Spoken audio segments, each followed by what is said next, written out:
Good morning students. क्या हाल चाल? ठीक है, बढ़िया है हाल चाल।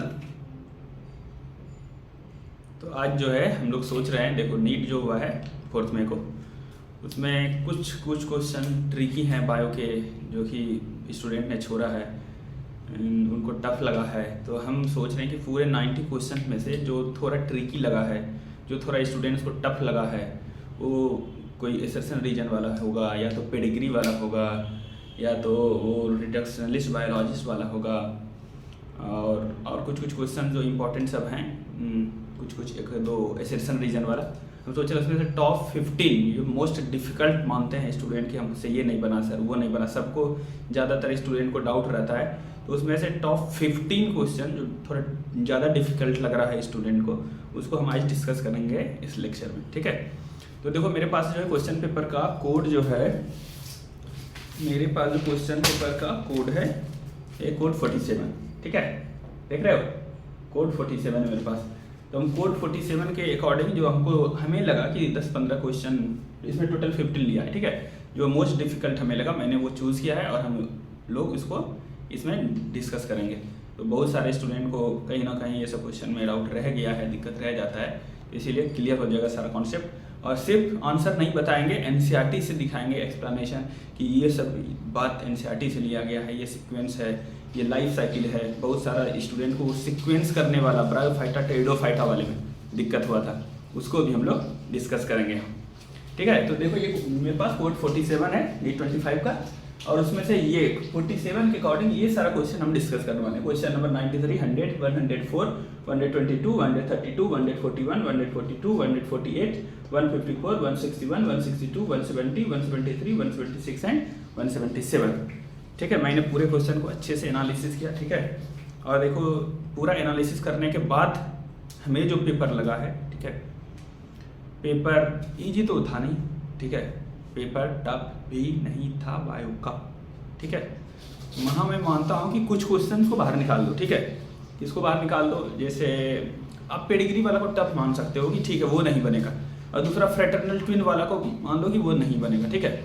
सोचो कि वो तुम एनसीईआरटी पढ़े थे तो तुमसे नहीं बनता, तो वो 2-3 क्वेश्चन अगर छोड़ दो, ठीक है, तो उसके बाद सारे क्वेश्चन एनसीईआरटी से थे, ठीक है।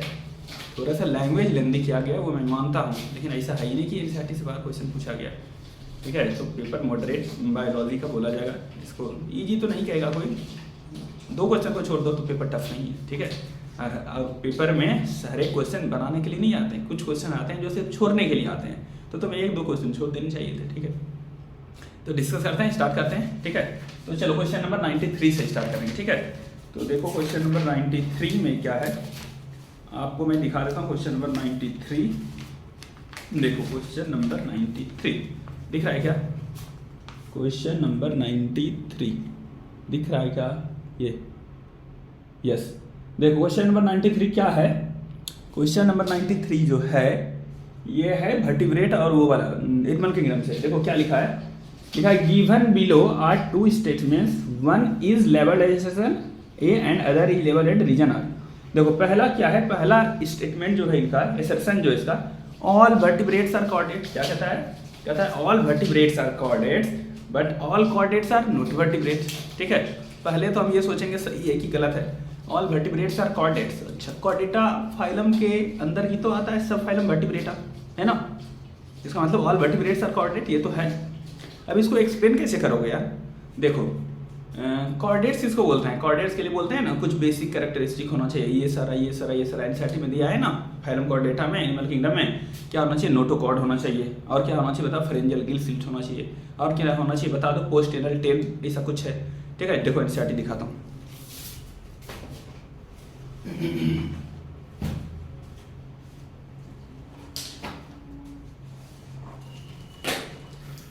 देखो यहाँ पर फाइलम कॉर्डेटा है ना, यहाँ नीचे लिखा है presence of notochord at dorsal hollow nerve cord, ऊपर में देख रहे हो, यहाँ पर dorsal hollow nerve cord, pharyngeal gill slits और पोस्टेनल टेल में और मिनोट में, यहाँ पर देखो यहाँ लिखा है, देखो ऊपर में लिखा है यहाँ पर नर्व कॉर्ड, ऊपर में डॉर्सल नर्व कॉर्ड, फिर ये है नोटोकॉर्ड, देख रहे हो, और फिर ये है फेरेंजियल गिल स्लिट्स, और ये है यहाँ एनस है, और एनस के बाद जो टेल है तो पोस्ट एनल टेल। ठीक है, ये सब तो कॉर्डेट्स का कैरेक्टरिस्टिक है। अब क्या बोला, ऑल वर्टिब्रेट्स आर कॉर्डेट्स। तो वर्टिब्रेट्स में क्या होता है, वर्टिब्रेट्स में भी देखो एम्ब्रियोनिक स्टेज में नोटोकॉर्ड होता है, नोटोकॉर्ड हुआ तो कॉर्डेट तो हो गया, है ना। लेकिन वही नोटोकॉर्ड पूरे लाइफ नहीं रहता है, वो नोटोकॉर्ड क्या होता है, वो चेंज हो सकता है या तो बोनी या तो कार्टिलेजिनस वर्टिब्रल कॉलम में। अब देखो दो स्टेटमेंट है, ये क्वेश्चन नीट वाला कहाँ से बनाया है देख लो। एक देखो ये लाइन उठाया है, देखो कहाँ पर, यहाँ देखो कहाँ पर, the member of phylum vertebrata, देख रहे हो, द मेंबर ऑफ सब phylum vertebrata possess notochord during the embryonic period. ठीक है, जो इसमें जो भी मेंबर होता है सब फाइलम वर्टिब्रेटा का, वो एम्ब्रियोनिक पीरियड में तो नोटोकॉर्ड रखता है, नोटोकॉर्ड रखेगा तो होगा ना कॉर्डेट, यस। इसका मतलब वर्टिब्रेट्स, ऑल वर्टिब्रेट्स कॉर्डेट्स होगा। उसके बाद सुनो ध्यान से, the notochord is replaced bye a cartilaginous और बोनी वर्टिब्रल कॉलम। ठीक है, बोनी और कार्टिलेजिनस वर्टिब्रल कॉलम से वो रिप्लेस हो जाता है, कौन, नोटोकॉर्ड। अब देखो यहाँ पर 10 एनसीईआरटी खुद लिख रहा है कि यही रीजन है, एनसीईआरटी खुद लिख रहा है 10, देखो 10 लिखा 10 ऑल वर्टिब्रेट्स आर कॉर्डेट्स। मतलब क्या, ये जो टर्म था, ये टर्म क्या था, ये टर्म उसका एक्सप्लेनेशन था कि क्यों सारा वर्टिब्रेट्स कॉर्डेट्स लिखा है। 10 all vertebrates are chordates but all chordates are not vertebrates. बस यही दो लाइन उठा दिया और एक को एसर्शन एक को रीजन बना दिया, समझ में आया। 10 ये मतलब 10 का मतलब क्या, ये दिस इज रीजन। ठीक है, ये रीजन हुआ कौन सा, ये लाइन जो है, जो लाइन पर है क्या, notochord is replaced by cartilaginous bony vertebral column. ठीक है, ये रीजन हुआ। अब दो क्वेश्चन का फिर से देखो, क्वेश्चन क्या कह रहा है, क्वेश्चन कह रहा है all vertebrates are chordates, all vertebrates are chordates but all chordates are not vertebrates. तो ये हो गया असर्शन, उसका रीजन क्या हुआ, रीजन यही हुआ। लाइन एनसीईआरटी जो कह रहा है, क्या कह रहा है एनसीईआरटी, क्या कि notochord is replaced by cartilaginous और bony vertebral column in adult. Adult में वो चेंज हो जाता है, इसीलिए वर्टिब्रेट्स में पहले क्या था, नोटोकॉर्ड था, वो चेंज हो गया, इसीलिए सारा वर्टिब्रेट्स है क्या, वो है तो कॉर्डेट्स ही है, लेकिन सारा कॉर्डेट्स नहीं होगा। तो इसका आंसर क्या बना, स्टेटमेंट तो सबसे पहले दोनों सही है, एनसीईआरटी का लाइन उठाया गया है, समझ में आया। उसके बाद 10 यहाँ पर बोल भी रहा है कि इसी वजह से, मतलब एक्सप्लेन भी कर रहा है, तो इसका मतलब क्या हुआ, समझ में आया। इसका मतलब क्या हुआ, इसका मतलब हुआ कि assertion एंड रीजन दोनों करेक्ट है और reason is the correct explanation of assertion। इसीलिए इसके अकॉर्डिंग 93 का option number 2 both A and R are true and R is the correct explanation of A. ठीक है, समझ में आया ये बात। तो हम लोग किए क्या, 93 कर लिए और 93 का आंसर बना है 2। समझ में आया कि नहीं आया। All vertebrates are chordates but all chordates are not vertebrates. ठीक है, क्यों, in vertebrates notochord present in embryonic stage is replaced by bony or cartilaginous vertebral column। समझ में आया। इसलिए सारा वर्टिब्रेट तो कॉर्डेट है, लेकिन कॉर्डेट सारा वर्टिब्रेट नहीं है। समझ में, एनसीईआरटी का लाइन से उठाया है, बाहर से क्वेश्चन एकदम नहीं है। तो चलो इसके बाद हम लोग डिस्कस करेंगे 100, क्वेश्चन नंबर 100 में क्या है, क्वेश्चन नंबर 100। चलो देखो, ये बहुत अच्छा क्वेश्चन है यार, कुछ अच्छे बच्चे इसमें फंस गए हैं। ठीक है, चलो देखो इन्होंने ठीक किया है। देखो एसर्शन रीजन, इसमें क्या है, ये देखो एसर्शन रीजन में पढ़ता हूँ। देखो एसर्शन क्या है, cells of tapetum possess dense cytoplasm. Tapetum के सेल में डेंस साइटोप्लाज्म होता है, जनरली है मोर देन 1 न्यूक्लियस, एक से ज्यादा न्यूक्लियस होता है, इसका क्या नाम है। तो चलो अब अपना नॉलेज लगाओ, कहाँ से, sexual reproduction in frogging plant में जाओ। ओके, उसमें क्या होता था, 4 लेयर होता था, क्या क्या बोलो जैसे एपिडर्मिस, इंडोथेसियम, मिडिल लेयर और टेपेटम। तो ऊपर वाला 3 लेयर, बाहर वाला 3 लेयर क्या होता था, डेहिसेंस ऑफ इंथर में, डेहिसेंस में हेल्प करता था, है ना, जब मैच्योर होता था तो। लेकिन अंदर वाला क्या करता था, ये न्यूट्रिशन देता था, टेपेटम न्यूट्रिशन देता था। ठीक है, नरिश करता था। क्वेश्चन यहीं पर ट्विस्ट है, किसको नरिश करता था, किसको नरिशमेंट देता था। अब ये बता दो जल्दी, तुम पढ़े हो तो। टेपेटम लेयर नरिशमेंट देता है किसको, टेपेटम चौथा लेयर है, बाहर से अंदर की तरफ आए तो, है ना। और टेपेटम के जब अंदर सेंटर में क्या होता था, स्पोरोजिनस टिश्यू होता था कि नहीं, बताओ। स्पोरोजिनस टिश्यू का सेल क्या बनाता था, पोलिन मदर सेल, पीएमसी। समझ में आया, पीएमसीएच नहीं, पीएमसी पोलिन मदर सेल, या एमएमसी, एमएमसी नहीं बोलते, पुराना बोलते हैं, माइक्रोस्पोर मदर सेल। तो ये नरिशमेंट देता था किसको, माइक्रोस्पोर मदर सेल को देता नहीं। जब माइक्रोस्पोर मदर सेल में मियोसिस हो जाता था तो तुरंत जो पोलेन टेट्राड बनता था, वो क्या है, वो इमेच्योर पोलेन ग्रेन है, उसको मैच्योर होना पड़ेगा। ठीक है, तो मैच्योर पोलेन ग्रेन होने के लिए उसको दिया जाता है, यानी डेवलपिंग पोलेन ग्रेन को देता था न्यूट्रिशन, वो नरिश करता था। तो स्टेटमेंट यहाँ पर ट्विस्ट है, देखो यहाँ पर पहला स्टेटमेंट में तो कोई दिक्कत नहीं है, यानी रीजन एसेंशन में तो कोई दिक्कत नहीं है। सेल्स ऑफ टेपेटम पजेस क्या पजेस करता है? डेंस साइटोप्लाज्म जनरली है मोर देन, हाँ एकदम एनसीईआरटी लाइन है कि डेंस साइटोप्लाज्म होता है, एक से ज्यादा न्यूक्लियस भी होता है। लेकिन देखो दूसरा statement, presence of more than one nucleus in tapetum, एक से ज्यादा न्यूक्लियस होता है टेपेटम में, सही बात है। इंक्रीजेज एफिशिएंसी ऑफ नरिशिंग, वो नरिश करता है, ये भी सही है। लेकिन किसको नरिश करता है? डेवलपिंग, यहां तक भी सही है, डेवलपिंग पोलेन ग्रेन्स, ठीक है। लेकिन ये क्या लिख दिया? माइक्रोस्पोर मदर सेल, तो यही गलत हो गया। माइक्रोस्पोर मदर सेल 2n होता है, डिप्लॉयड होता है, ठीक है, और पोलेन ग्रेन हैप्लॉयड होता है, ठीक है, वो डिपेंडेंट है, उसको चाहिए नरिशमेंट, इसको क्यों चाहिए नरिशमेंट? तो स्टेटमेंट ही गलत हो गया। समझ में आया? तो assertion is correct, reason is false. समझ में आया? कुछ लोग तो अच्छा दोनों सही है, कुछ लोग तो दोनों सही करके बैठे, आप सोच रहे हैं अच्छा करेक्ट एक्सप्लेनेशन कि नहीं करेक्ट एक्सप्लेनेशन, यहाँ स्टेटमेंट गलत है। इसीलिए आंसर क्या बनेगा बोलो? A is true, assertion is true but reason is false. समझ में आ रहा है कि नहीं आ रहा है? समझ में आया? अब एनसीईआरटी का लाइन देखो,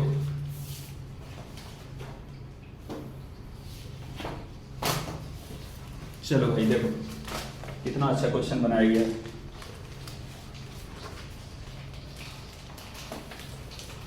चलो देख लो,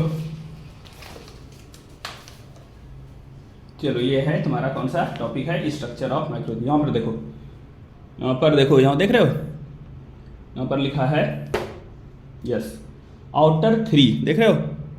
यस दिख रहा है ना? Outer 3 wall layers perform the function of protection and help in digestion, ठीक है। अब देखो inner most wall layer is the tapetum, देख रहे हो? इट नरिशेस, यहाँ लाइन देखो, nourishes the developing pollen grains, यहीं पर तुमको फंसा लिया गया, वो लिख दिया डेवलपिंग माइक्रोस्पोर मदर सेल, होगा क्या? डेवलपिंग पोलेन ग्रेन, मियोसिस के बाद जो बनता है, यहीं पर स्टेटमेंट गलत हो गया। और देखो ये सब पहला स्टेटमेंट के लिए तो लिखा ही है ना, देखो यहाँ पर नरिशेस क्या लिखा है? Cells of tapetum possess dense cytoplasm, देख रहे हो एनसीईआरटी की line, dense cytoplasm and generally have more than one nucleus. समझ में आ गया? चलो अब आगे बढ़ेंगे हम लोग। तो हम लोग कर लिए, समझ में आया कि नहीं आया? तो 100 का आंसर क्या हो गया बताओ? क्वेश्चन नंबर 100 का आंसर हुआ 4, ठीक है। समझ में आ रहा है ना? चलो आगे बढ़ते हैं। 100 के बाद क्या लेना? 100 का लेना 104। चलो 104, ये है पेडिग्री का क्वेश्चन, ठीक है। देख लो भाई, ये है पेडिग्री का क्वेश्चन द्वारा, देख रहे हो? ये पेडिग्री का क्वेश्चन है, और ये क्वेश्चन ठीक है, अगर नहीं बनाए हो छोड़ दिए तो कोई बात नहीं है, लेकिन सुन लो, ध्यान से सुन लो कि मैंने जब वहाँ पर पढ़ाया था कौन सा प्रिंसिपल ऑफ इरिटेंस एंड वेरिएशन, तो 10 लेक्चर हो गया था, एक्स्ट्रा एक लेक्चर लिया था 11th लेक्चर, और उसमें मैंने ट्रिक सिखाया था कि कैसे पेडिग्री को सॉल्व करते हैं, और 5-6 क्वेश्चन की वैक्यू सॉल्व करके बताया था। अब सोचो मैंने क्यों पढ़ाया था, 1 घंटे 2 मिनट का लेक्चर है, ठीक है, सिर्फ 1 घंटे का लेक्चर है, उसमें मैंने सारे ट्रिक्स बताए थे कि पहले क्या सोचना होता है, क्या कंफर्म करना होता है, तब पेडिग्री। अब देखो एक 4 नंबर का क्वेश्चन आ गया। चलो अब इसको सॉल्व करते हैं। चलो तो देखो यहाँ पर ये पेडिग्री अच्छा है और सॉल्व हो जाता, अगर वो वीडियो देखा था, थोड़ा दिमाग लगाते हैं ना तो बन जाता यार। देखो हम फटाक से इसको ड्रॉ कर लेते हैं। चलो ये क्या है? This one and this one, and this female is diseased, ठीक है, और इसका जो भी अगला जनरेशन हो रहा है, ठीक है, तो ये फीमेल है कैरियर, दोनों की दोनों फीमेल भी कैरियर, ठीक है। देख रहे ना, ये पेरेंट्स है, ये मेल हुआ और ये फीमेल हुआ, ठीक है, फीमेल ये फीमेल भी, और ये इस तरह दिखाने का मतलब जानते हो, इस तरह पूरा इसको कर दिया तो मतलब डिजीज यानी अफेक्टेड इंडिविजुअल, और डॉट देने का मतलब होता है कैरियर। देखो जब समझा भी दिया, सबका मतलब भी लिख दिया है कि अगर कुछ नहीं किए हैं तो ये क्या हो गया? अनअफेक्टेड मेल हो गया, ठीक है, ये अगर हो जाएगा तो क्या हो जाएगा? अनअफेक्टेड फीमेल हो जाएगा, ये का मतलब क्या हो जाएगा? अफेक्टेड यानी डिजीज फीमेल हो जाएगी, ये मतलब डॉट मतलब कैरियर। तो सब यहाँ पे बता ही दिया है, ठीक है, ये तो हम लोग जानते हैं, इसको ये सब बताने की जरूरत क्या है, ये सब तो हम लोग जानते हैं पहले से। चलो इतना कर दिए। अब देखो क्या इसका जो है, इसका शादी किसके साथ कराया गया है? इसके शादी कराया गया है नॉर्मल मेल के साथ, दिख रहे हो? नॉर्मल मेल के साथ, ठीक, ये तो बाहर ही है, इस पेरेंट्स का है नहीं कोई, और इसका भी शादी कराया गया है नॉर्मल मेल के साथ, देख रहे हो? चलो ठीक, ओके, ये हो गया। अब चलो उसके बाद फिर क्या है, इससे जो 2 फीमेल हुई है, 2 डॉटर हुई है, इसको दोनों की दोनों क्या है? कैरियर है, ठीक है, देख रहे हो भाई? यस, और इससे जो हुआ है तो इससे जो हुआ है, इससे जो है मेल जो हुआ है, ये मेल अफेक्टेड है भाई, मेल अफेक्टेड है, और यहाँ पर फीमेल नॉर्मल है। ठीक, फिर क्या कर दिया गया, ठीक है, तो ये दोनों रिलेटिव्स हो गया ना। देखो ये दोनों क्या थी, ये दोनों सिस्टर थी, दोनों बहन थी, बहन का शादी हुआ इधर, इस बहन का शादी हुआ किसी और के साथ, अब इसके बच्चे और इसके बच्चे, तो रिलेटिव्स हो गए ना। तो रिलेटिव्स में शादी हो गया ना, इसीलिए यहाँ पर दिखाया है क्या, कॉन्सेंजिनस मैरिज। दो लाइन से दिखाते हो ना कॉन्सेंजिनस मैरिज को, समझ में आ रहा है। अब जो इसका बनना है जनरेशन, तो ठीक है, इसका बनना है मेल और फीमेल, ठीक है। तो यहाँ पर है ये मेल, यहाँ पर है फीमेल, यहाँ पर है फीमेल, और यहाँ पर है मेल, ठीक है, ये ऐसे बना है। चलो इस तरह के क्वेश्चन में हम आपको पढ़ाए हैं, ठीक है। देखो इस तरह के पेडिग्री में सबसे पहले डिसाइड करना है कि ये पेडिग्री है किसका, और मेरे पास 4 ही ऑप्शन होता है, ठीक है। डोमिनेंट में 2, रिसेसिव में 2। डोमिनेंट में 2 जाते हो क्या ऑटोजोमल डोमिनेंट है, या बोलो 6 लिंक डोमिनेंट है कि नहीं। फिर रिसेसिव में जाते हो तो ऑटोजोमल रिसेसिव है या 6 लिंक रिसेसिव है, X लिंक रिसेसिव है, ये नहीं सोचते हो। सबसे पहले तो ये 4 डिसाइड करना होता है कि सबसे पहले तो डोमिनेंट है कि रिसेसिव है कि नहीं। सबसे देखो कितना आसान इस क्वेश्चन को बनाया है। सबसे पहले सोचो जब डोमिनेंट होगा, ये हम सिखाएंगे वहां लेक्चर में, ठीक है, कि ऑटोजोमल रिसेसिव, अच्छा ऑटोजोमल रिसेसिव अगर डिसऑर्डर है, इसका मतलब क्या होगा, जिसको बीमारी होगा, जिसको डिजीज होगा, वो उसको क्या होना चाहिए, रिसेसिव होना चाहिए, है ना, तभी तो डिजीज होगा। और एक्स लिंक रिसेसिव में क्या बोलते थे, अच्छा जिसको डिजीज होगा उसको भी रिसेसिव होना चाहिए, रिसेसिव वाले को होगा डिजीज। और ऑटोजोमल डोमिनेंट में क्या बोलते थे, एक डोमिनेंट हो या दोनों डोमिनेंट हो तो डिजीज हो जाएगा। ये सब वहां लेक्चर में सिखाए हैं। तो सबसे पहले देखते हैं कि ये डोमिनेंट का पेडिग्री है कि रिसेसिव का पेडिग्री है। तो चलो देखते हैं। एक बात और दिमाग में रखो, फिर से सुनो, यहाँ पर क्या दिख रहा है, ठीक, अगर डोमिनेंट हम मान करके चलते हैं कि ये पेडिग्री किसका है, डोमिनेंट का, ठीक है। डोमिनेंट इसका मतलब क्या हुआ, इसका मतलब हुआ डोमिनेंट का पेडिग्री मतलब डिजीज इंडिविजुअल जो होगा उसमें कम से कम एक डोमिनेंट होना ही चाहिए। इसका मतलब हुआ डिजीज वाले के पास have at least one dominant allele, समझ में आ रहा है, ठीक है। अब चलो इतना बात समझिए। अब सुनो यार ध्यान से, जब डोमिनेंट वाला केस होगा, इसका मतलब क्या हुआ, 2 एलील में से, इसका मतलब क्या हुआ, 2 एलील में से, जैसे मान लो डोमिनेंट को हम लोग कैपिटल ए से दिखाते हैं, रिसेसिव को हम लोग स्मॉल ए से दिखाते हैं, कुछ भी मान लेते हैं, ठीक है। इसका मतलब हुआ, देखो 3 कंडीशन बन सकता है, क्या क्या हो सकता है कॉम्बिनेशन, जीनोटाइप का कॉम्बिनेशन क्या क्या हो सकता है, कैपिटल ए स्मॉल ए, ये 3 कॉम्बिनेशन हो सकता है ना। अगर हम डोमिनेंट मान के चल रहे हैं तो डिजीज किस में होगा बताओ। अगर एक भी यहाँ पर क्या है सर, यहाँ पर दोनों डोमिनेंट है, इसका मतलब ये भी डिजीज हो जाएगा। इसमें एक डोमिनेंट है सर, और डोमिनेंट है और तो दूसरा रिसेसिव, तो डोमिनेंट तो एक्सप्रेस करता है, ये भी क्या हो जाएगा सर, डिजीज हो जाएगा। और इसमें क्या है, ये दोनों क्या है, ये दोनों रिसेसिव है, तो दोनों रिसेसिव है तब तो ये नॉर्मल हो जाएगा, है कि नहीं, नॉर्मल हो जाएगा। इसका मतलब हुआ अगर आप डोमिनेंट कंसीडर कर रहे हैं किसी पेडिग्री को, कैरियर इज नॉट पॉसिबल, उसमें कैरियर कंडीशन आ जाएगी। समझ में आ रहा है, कैरियर कभी आ सकता है, नहीं आ सकता, ये दोनों तो डिजीज हो जाएंगे, है कि नहीं, और ये तो नॉर्मल ही हो जाएगा, तो कैरियर इज नॉट पॉसिबल। इसका और यहाँ पर तुमको कैरियर दिया हुआ है, इसका मतलब सब पता चलता है डोमिनेंट तो है ही नहीं। तो क्यों नहीं, कुछ मत देखो, ऑटोजोमल डोमिनेंट भी मत देखो, एक्सलिंक फैक्लिंक कुछ नहीं, डोमिनेंट खत्म हो गया हमसे। ये बात समझ में आया, डोमिनेंट में कैरियर पॉसिबल नहीं होता है, दोनों कंडीशन में डिजीज नहीं हो जाएगा, कैरियर नहीं होगा, डिजीज हो जाएगा। समझ में आया। तो अब देखेंगे इसको, अब हम लोग देखेंगे रिसेसिव। अब रिसेसिव में डिसाइड करना पड़ेगा ऑटोजोमल रिसेसिव है कि सेक्स लिंक्ड रिसेसिव है। समझ में आ रहा है। तो चलो अब देखते हैं।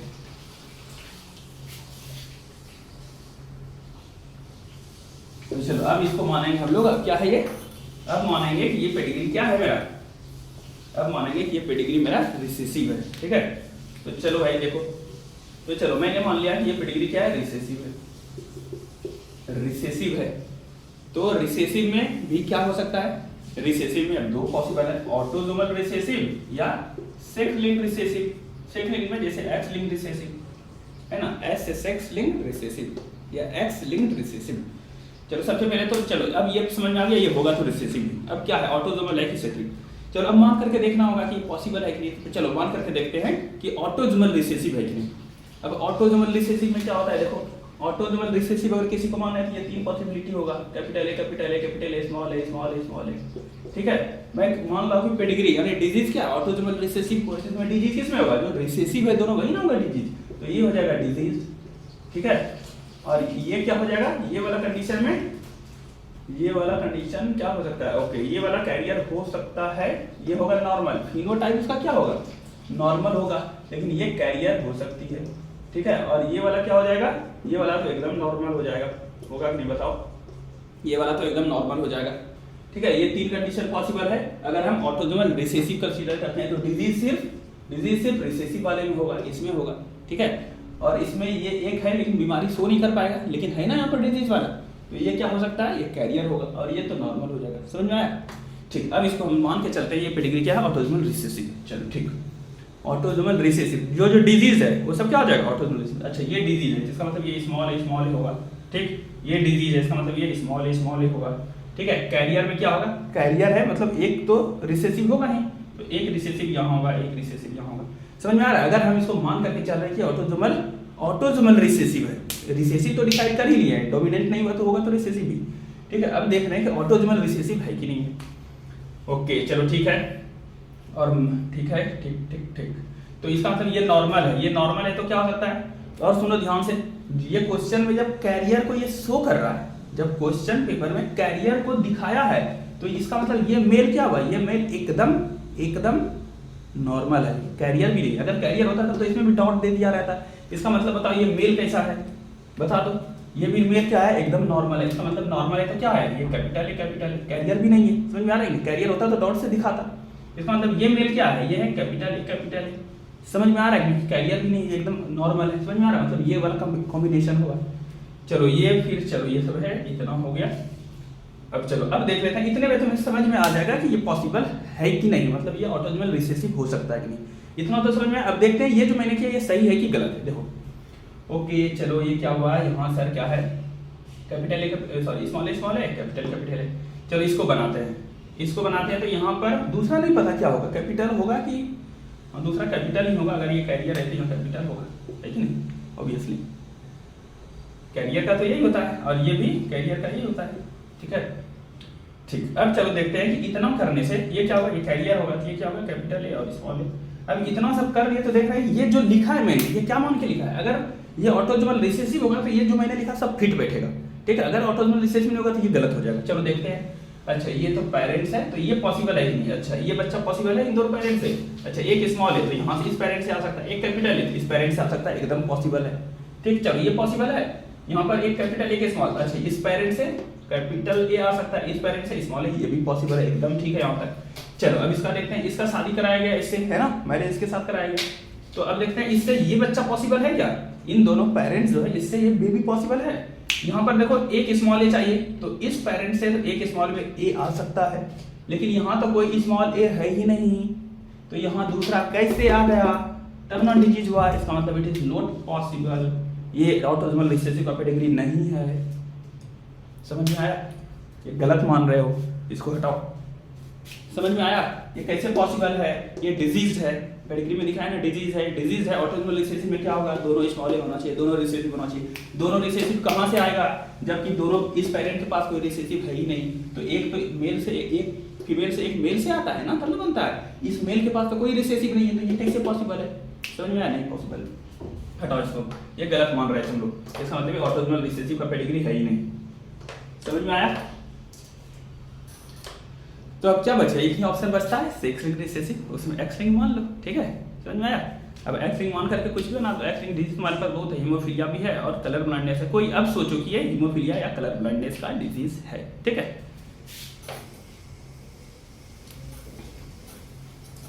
तो अब ये फाइनल हो गया। क्या फाइनल हो गया कि ये क्या है, एक्स लिंक्ड या सेक्स लिंक्ड, ठीक है, एक्स लिंक्ड रिसेसिव है। तुम बोलोगे वाई लिंक क्यों नहीं है, अगर वाई लिंक होता है ना, जितना मेल है ना सब अफेक्टेड होता है। वाई लिंक में क्या होता है, वाई लिंक में वाई क्रोमोसोम होगा, अब मेल में वाई क्रोमोसोम, सब का सब बीमार होगा। तो देखो तो वाई लिंक होगा तो सारा का सारा मेल अफेक्टेड होगा, यहाँ पर तो मेल कोई अफेक्टेड है ही नहीं, पेरेंट में कोई मेल अफेक्टेड है ही नहीं है ना, तो वाई लिंग नहीं बोलेंगे, सेक्स लिंग में एक्स लिंग बोलेंगे।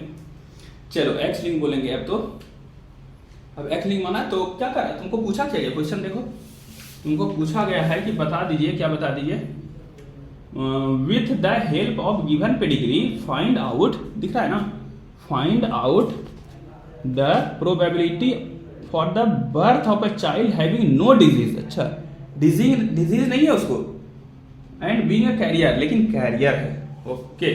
F3 जनरेशन बोला, F3 जनरेशन, तो ये क्या हुआ, ये पेरेंट का जनरेशन हुआ, ये क्या F1 जनरेशन, ये F2 जनरेशन, ये F3। इसमें पूछा है कि बताओ कितना पेरेंट्स ऑफ स्प्रिंग बोला है, out of the probability for the birth of a child having no, एक कोई बच्चा पैदा हो रहा है और बताओ कि उसके वो कैरियर होगा, कैरियर होने का कितना पॉसिबिलिटी है। चलो तब वो मान लिया एक्स लिंक्ड रिसेसिव, ठीक है, तो अब हम लोग फटाफट बना लेंगे। चलो हमको ये पूछा है ना, थर्ड जनरेशन में पूछा है ना, F3 में पूछा है, तो इसको लेंगे, F2 को लेंगे, और ये कैरियर है, तो बताओ एक्स लिंक में चले जाओ कैरियर, कोई मान लो कलर ब्लाइंडनेस मान लेते हैं हम इसको, तो क्या हो जाएगा एक्स, ये फीमेल है ना, तो एक्स सी और एक्स, ऐसे ना होता है कैरियर, एक होती है ये जैसे कलर ब्लाइंडनेस के लिए एक, दूसरा समझ में, ये कैरियर, और ये क्या है, ये मेल है, मेल कैसे होता है एक्स लिंक में, इसका मतलब ये हो जाएगा एक्स सी और वाई, समझ में आ रहा है, इन सबको करने की जरूरत भी नहीं है, हम तो डिसाइड कर लें, अब ये पेरेंट को डिसाइड कर लें, इससे बच्चे को डिसाइड कर लेते हैं, समझ में आ रहा है। अब ये दो तरह का गैमेट बनाएगा, कौन सा गैमेट बनाएगा, एक बनाएगा एक्स सी और दूसरा बनाएगा एक्स, ये दो तरह का गैमेट बनाएगा, ये बनाएगा एक्स सी और ये बनाएगा वाई। अब क्रॉस करा दो, इस फीमेल का गैमेट इसके साथ लो, मेल के साथ, तो एक्स सी और एक्स सी बनेगा, समझ में आ रहा है, एक्स सी दिख रहा है ना, ये दिख रहा है, चलो यहाँ पर लिख देते हैं, यहाँ पर एक्स सी और एक्स, एक्स सी इसके साथ बनाएगा, एक्स बना, ठीक है। इसको चलो लिखो, इसको लिखोगे क्या बन जाएगा, चलो इसका एक्स सी, इसका वाई ले लेते हैं। अच्छा ये फीमेल क्या बना है, गलत बना दिए, अच्छा ये मेल बना है, तो मेल बनाए तो यहाँ से वाई लेना होगा, है ना, तो यहाँ से ले लो, क्या वाई ले लो, तो क्या ले लो, यहाँ से ले लेते हैं एक्स सी और यहाँ से ले लेते हैं वाई, ठीक है, एक्स सी और वाई, तब ये मेल बनेगा। और दूसरा मेल कैसे बनेगा, यहाँ से लो वाई तभी तो मेल बनेगा, तो यहाँ से लो वाई और यहाँ से दूसरा ऑप्शन क्या ले सकते हो, एक्स ले सकते हो, समझ में आया। यहाँ पे यहाँ से मेल बनाना था, तो लोगे तो यहाँ वाई, यहाँ से वाई लिए तो एक बार क्या हुआ, एक्स सी के साथ कराए, वाई लिए तो दूसरा फीमेल क्या होगा, एक्स के साथ कराए, समझ में आया। चलो अब क्या करो, इसको लो, अब यहाँ फीमेल बनाना है, तो यहाँ का एक्स पकड़ो, इसका एक्स आया और इसका भी एक्स ही आएगा, है ना, एक्स सी आएगा, इसका एक्स पकड़ो, ठीक है, और इसका एक्स सी पकड़ो और इसका एक्स पकड़ो, एक्स सी और इसका एक्स सी, समझ में आया, समझ में आया। इसका एक्स सी पकड़ो, इसका एक्स सी पकड़ो, क्या बनेगी फीमेल, तो एक्स सी फीमेल, इसका एक्स सी पकड़ो, इसका वाई पकड़ो, क्या बनेगा मेल, एक्स सी वाई, तो एक्स सी वाई मेल बनेगा। फिर क्या करो, इसका एक्स पकड़ो, इसका एक्स सी पकड़ो, तो एक्स सी क्या बनेगी फीमेल, तो ये हो गई। फिर इसका एक्स पकड़ो और क्या पकड़ो, और वाई पकड़ो, तो एक्स वाई बनेगा मेल, ये चारों बनेगा। अब देखो इसमें कैरियर कौन सा है, ये क्या है, ये तो एकदम नॉर्मल है कि नहीं, ये क्या हुआ, ये हुआ नॉर्मल, है कि नहीं, समझ रहे हो, ये क्या हुआ, यही तो एक कैरियर है, यही तो है एक कैरियर, ये एक एक्स और एक्स सी, तो यही हुआ कैरियर, कैरियर। और ये क्या हुआ, ये तो फीमेल हुई लेकिन डिजीज हो गई, कलर ब्लाइंड हो गई, तो ये क्या हो गई, डिजीज हो गई, ये कैरियर नहीं हुई, डिजीज हो गई। और ये क्या हुआ, ये तो मेल हुआ, और ये मेल कैसा है, ये नॉर्मल है, नॉर्मल है, समझ में आया। तो बताओ कितना कैरियर हुई इसमें से, कैरियर कितना हुआ, एक, टोटल कितना ऑफ स्प्रिंग में से, 4, तो 1/4 विल बी द आंसर, समझ में आया। अच्छा क्वेश्चन था भाई, समझ में आया पेडिग्री कैसे सॉल्व होता है। पहले तो डिसाइड करना डोमिनेंट की रिसेसिव, उसमें भी डिसाइड करना पड़ेगा कितने और दो में लिखी, अच्छा ठीक है। समझ में आया तो आप लिखो, कमेंट में लिखो कि यस सर समझ में आ गया, हम सब करके बता दो जल्दी से। चलो अब इसको हटाते हैं, ये एक अच्छा क्वेश्चन था, अगर नहीं बना था तुमसे एग्जाम में तो कोई बात नहीं है, लेकिन ठीक है हम पढ़ाए थे, समझाए थे, थोड़ा दिमाग खर्चा करते तो बन जाता, एक्स्ट्रा एक लेक्चर लिए थे। बस दो ही बात तो याद रखना है कि ऑर्थोगोनल रिसेसिव में क्या होता है, डोमिनेंट में क्या होता है।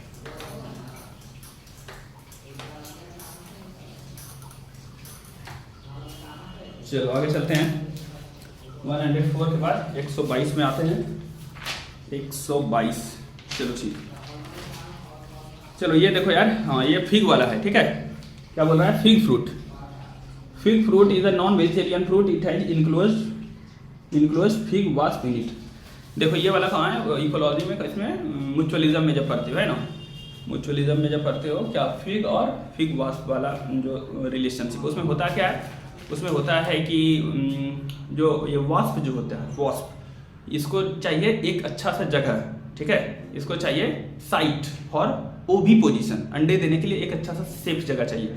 तो ये जो वास्प होती है ये फिग अंडा देने के लिए कहाँ जाती है, फिग के फ्रूट में जाती है, सॉरी फिग के फ्रूट में नहीं, फ्लावर में जाती है, फ्लावर के अंदर जाके ओवरी में वो अंडा दे देती है, एग लेइंग कर देती है। और ये जो वास्प है, इस वास्प से फिर अंडा हैच होगा तो लार्वा निकलेगा और उसी फ्रूट को खा करके बड़ा हो जाएगा, ठीक है।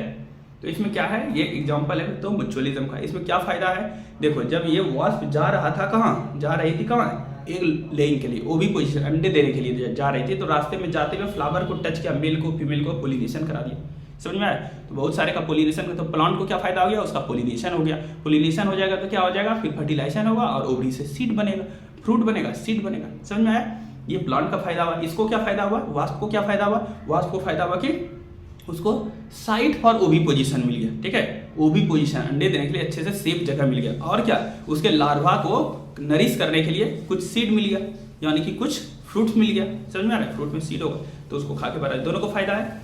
तो अब यहाँ पर देखो, अब ये कह रहा है कि उसके अंदर जो कि क्या है, फ्रूट के अंदर अब क्या है, वास्प है, ठीक है, तो इसीलिए नॉन वेजिटेरियन फ्रूट हो गया। ऐसा कोई मतलब नहीं है कि नॉन वेजिटेरियन फ्रूट हो गया। और उसमें ये भी एनसीईआरटी में लिखा है कि चलो कुछ फ्रूट बर्बाद ही हो गया, सभी फ्रूट में थोड़ी रहता है, बताओ, सारे फ्रूट में थोड़ी रहता है, वो तो जाते हुए गया, फर्टिलाइजर तो सारे फ्रूट का करा दिया, लेकिन किसी एक में जाकर के ओवी पोजीशन किया, किसी दो में जाकर के ओवी पोजीशन कराया, तो सारे फ्रूट में होगा क्या उसका लार्वा, वास्प होगा क्या, नहीं ना।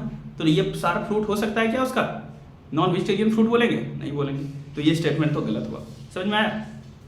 अब आगे देखो, दूसरा स्टेटमेंट क्या है, fig wasp and fig tree exhibit, fig tree and fig wasp exhibit mutual relationship, ये एकदम सही है। As fig wasp complete it life cycle, गलत गलत गलत, पूरा लाइफ साइकिल फ्रूट में थोड़ी कंप्लीट करता है, ठीक है, complete it life cycle, completes it life cycle in fig fruit and fig gets pollinated by wasp, ठीक है, एंड फिग फ्रूट पहले तो पूरा लाइफ कंप्लीट नहीं करता है, समझ में आया, क्यों, क्योंकि सिर्फ एग लेने के लिए दिया था और लार्वा बनेगा तब फिर वो निकल जाएगा बाहर। तो पहला ये तो लाइन गलत हो गया, कंप्लीट। और दूसरा बात देखो क्या लिखा, पोलिनेशन किसका होता है, पोलिनेशन फ्रूट का होता है कि फ्लावर का होता है, ये बता दो तो क्या, पोलिनेशन किसका होता है, पोलिनेशन होने के बाद है ना फर्टिलाइजेशन होगा, और fruit is a product of fertilisation, ovary after fertilisation बनाता है फ्रूट। तो फ्रूट का तुम पोलिनेशन कराओगे कि फ्लावर का पोलिनेशन कराओगे, देखो ये क्या लिखा है, ये लिखा है लाइफ साइकिल, ये देखो, एंड फिग फ्रूट, क्या लिखा है, fig fruit gets pollinated by fig wasp, fig fruit का ही पोलिनेशन कराओगे, ये स्टेटमेंट गलत, समझ में आया। तो दोनों स्टेटमेंट गलत हो गए, तो इसीलिए आंसर बना इसका क्या बना बताओ, तो बोथ स्टेटमेंट्स आर इनकरेक्ट, तो हो जाएगा 122 का 3, समझ में आया। तो 122 का हो गया 3। चलो आगे चलते हैं 132।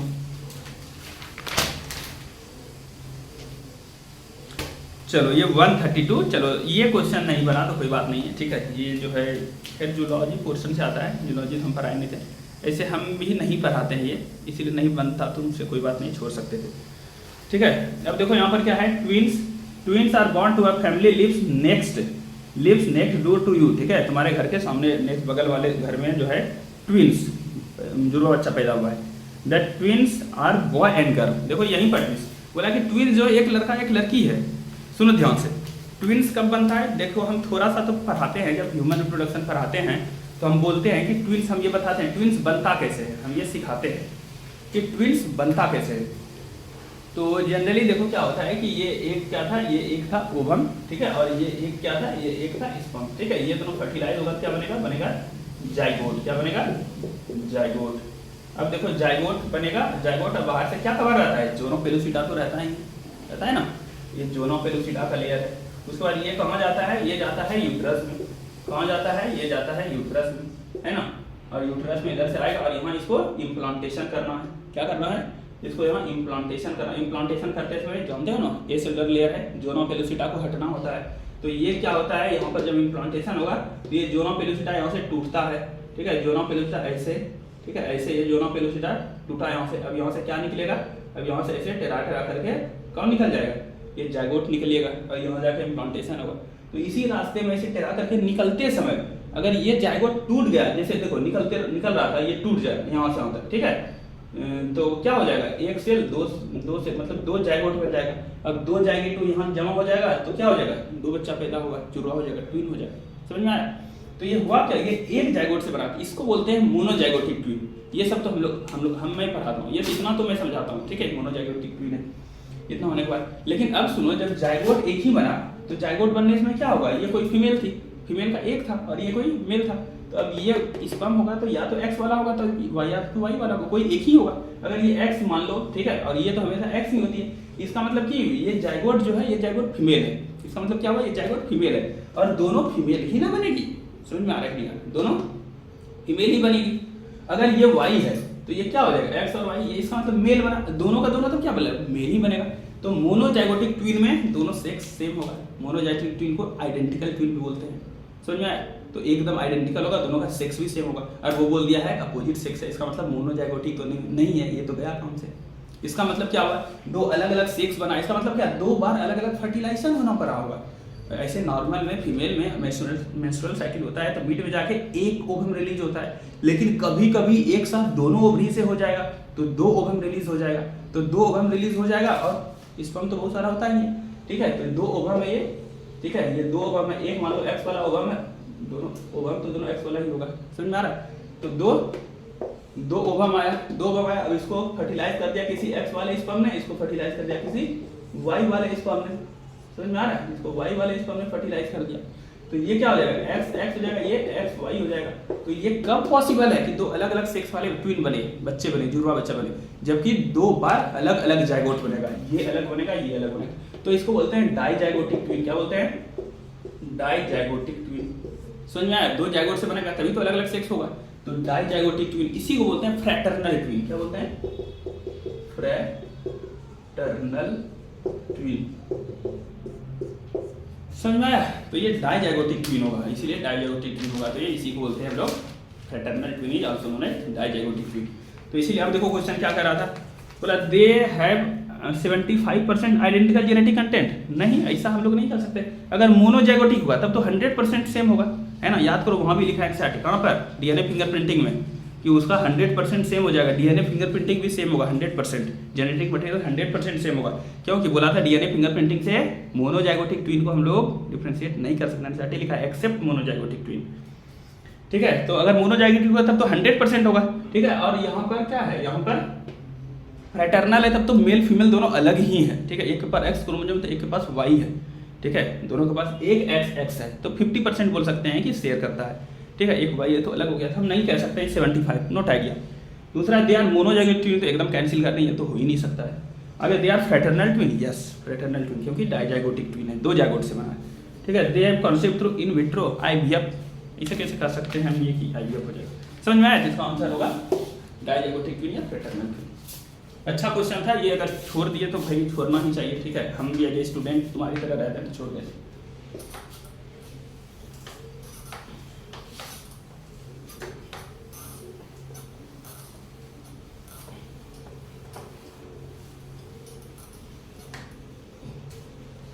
चलो उसके बाद क्या है, 132 हो गया, 141 अच्छा क्वेश्चन है यार। देखो ये सब में बच्चों का वहाँ दिमाग बहुत लगा और टाइम चला जाता है अरेंज करने में, ठीक है। खैर अच्छा क्वेश्चन, यही सब क्वेश्चन तो पेपर को टफ बनाया है, ठीक है, लेंदी बनाया है। अब तो पहले 5 दिया हुआ है, जैसा पार्ट दिया हुआ है स्टेटमेंट, अब 5 को पढ़ोगे और 5 को पढ़ने के बाद उसको सीक्वेंस में लाओगे। चलो देखो क्वेश्चन क्या है, 141, चलो दिख रहा है 141, given below are the stages in the life cycle of pteridophytes. इसका मतलब तुमको टेरिडोफाइटा का पूरा लाइफ साइकिल दिमाग में रहना चाहिए, तब तुम इसको सीक्वेंस कर पाओगे, ठीक है। चलो उसके बाद ये सारा बात कहानी दिया है और फिर इसको अरेंज करना है, ठीक है। तो सबसे पहले तुम चले जाओ टेरिडोफाइटा में, तुम आपको उसका लाइफ साइकिल पता है क्या, बता दो। टेरिडोफाइटा पढ़े हो ना? तो चलो ठीक है, देखो मैं दिखाता हूँ टेरिडोफाइटा का लाइफ साइकिल, मैं आपको दिखाता हूँ। पता है ना, टेरिडोफाइटा में main plant body sporophyte 2n होता है, ठीक है। चलिए तो बड़ा सिंपल तरीके से मैं आपको दिखाता हूं और बहुत आपको आसानी से याद रह जाएगा। देखिए देखो ये दिख रहा है, ये दिख रहा है, देखो जो जो मेन प्लांट बॉडी होता है वही से स्टार्ट करेंगे हम लोग, ठीक है। देखो यहाँ क्या है, स्पोरोफाइट है। स्पोरोफाइट क्या होता है, दिख रहा है ना, स्पोरोफाइट 2 1 होता है। तो यहाँ से स्टार्ट कर रहे हैं लाइफ साइकिल। स्पोरोफाइट में क्या होता है, स्पोरोफिल होता है। स्पोरोफिल में क्या होता है, स्पोरेंजिया होता है। ये सब 2 1 है। और उसी में कुछ सेल होगा तो स्पोर मदर सेल बोलेंगे, देख रहे हो ना, स्पोर मदर सेल बोलेंगे। स्पोर मदर सेल में होगा मियोसिस। मियोसिस होने से बनेगा स्पोर, जो कि हो जाएगा हैप्लॉइड। अब स्पोर जो है, स्पोर जाके जर्मिनेट करेगा तो होगा प्रोथैलस। अब ये चूंकि हैप्लॉइड था तो ये किसको, हैप्लॉइड प्रोथैलस जो होगा गैमेटोफाइट बोलेंगे। अब गैमेटोफाइट मेल बॉडी भी हो सकता है, फीमेल बॉडी भी हो सकता है। मेल वाला होगा तो एंथ्रीडिया बोलेंगे, फीमेल वाला होगा तो आर्किगोनिया बोलेंगे। एंथ्रीडिया अपना गैमिट बनाएगा, स्पर्म बनाएगा, एंथेरोजॉइड बोलेंगे। आर्किगोनिया अपना गैमिट बनाएगा जिसको फीमेल गैमिट बोलेंगे। दोनों का सिंगैमी हो जाएगा फर्टिलाइजेशन, तो जायगोट बनेगा। जायगोट बनने के बाद फिर एम्ब्रियो बनेगा, और एम्ब्रियो से फिर से प्लांट बॉडी बन जाएगा स्पोरोफाइट। समझ में आया, पूरा बात समझ में आया? चलो जल्दी से बताओ तो क्या हुआ। Pteridophytes, question number 141। टेरिडोफाइट का life cycle PTERID, pteridophytes THYTS, pteridophytes का लाइफ साइकिल कहाँ से स्टार्ट किया, 2 1। ये क्या था, ये था स्पोरोफाइट। क्यों, क्योंकि मेन प्लांट बॉडी स्पोरोफाइट होता है, ठीक है। स्पोरोफाइट समझ में आ रहा है। इसमें क्या हुआ, स्पोरोफाइट क्या होता है, स्पोरोफिल होता है। इसमें क्या होता है, स्पोरोफिल। स्पोरोफिल में क्या होता है, स्पोर मदर सेल होता है। Spore mother cell, spore mother cell, ये सब क्या है, ये सब 2 N है ना। स्पोर मदर सेल में क्या होगा, मियोसिस होगा। क्या होगा, मियोसिस होगा। समझ में आ रहा है, क्या होगा, मियोसिस होगा। और मियोसिस होगा तो क्या बनेगा, स्पोर्स बनेगा। और स्पोर्स कैसा होगा बताओ, ये हैप्लॉइड होगा, ठीक है। स्पोर्स क्या होगा, स्पोर्स फिर जमीन पर जाएगा और वो क्या करेगा, जर्मिनेट करेगा। जर्मिनेट करेगा, जर्मिनेट करेगा तो जो स्ट्रक्चर बनेगा कैसा बनेगा, क्या बोलेंगे, प्रोथैलस बनेगा। प्रोथैलस बनेगा। प्रोथैलस कैसा होता है, हैप्लॉइड होता है। अब प्रोथैलस ये जो अब स्पोर है, मेल वाला भी बॉडी बना सकता है, फीमेल वाला भी बना सकता है, ठीक है। तो यहाँ से 2 एरो देंगे तो ठीक है। मेल वाले को क्या बोलते हैं, मेल वाले को बोलते हैं एंथ्रीडियम। क्या बोलते हैं, एंथ्रीडियम।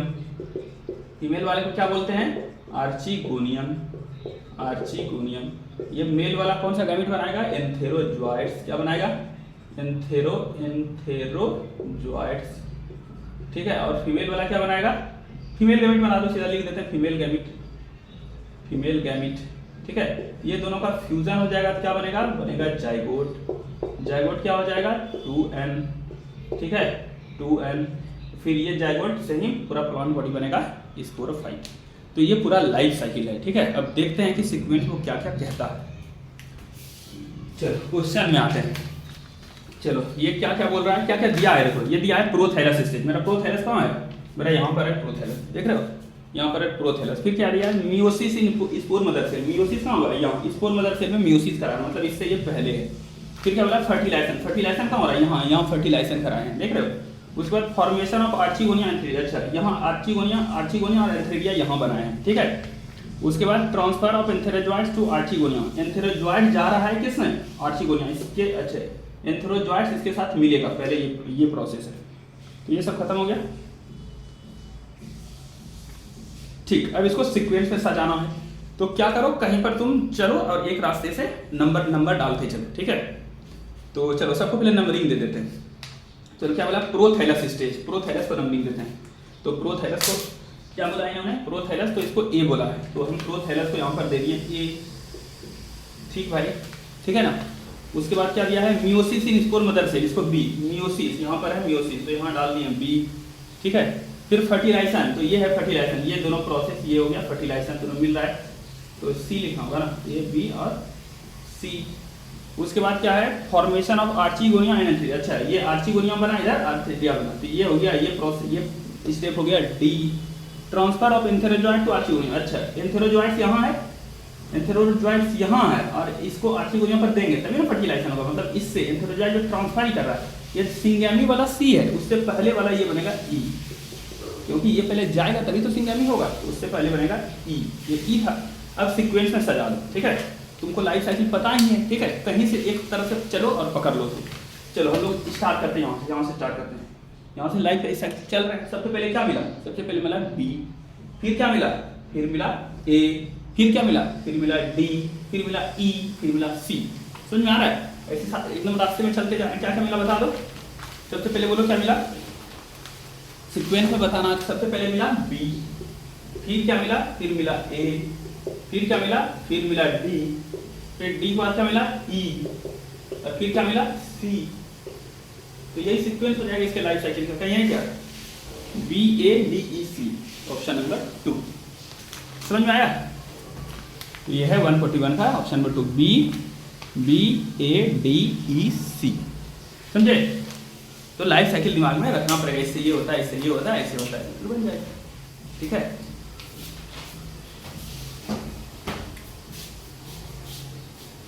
तो इसका था ऑप्शन नंबर 2।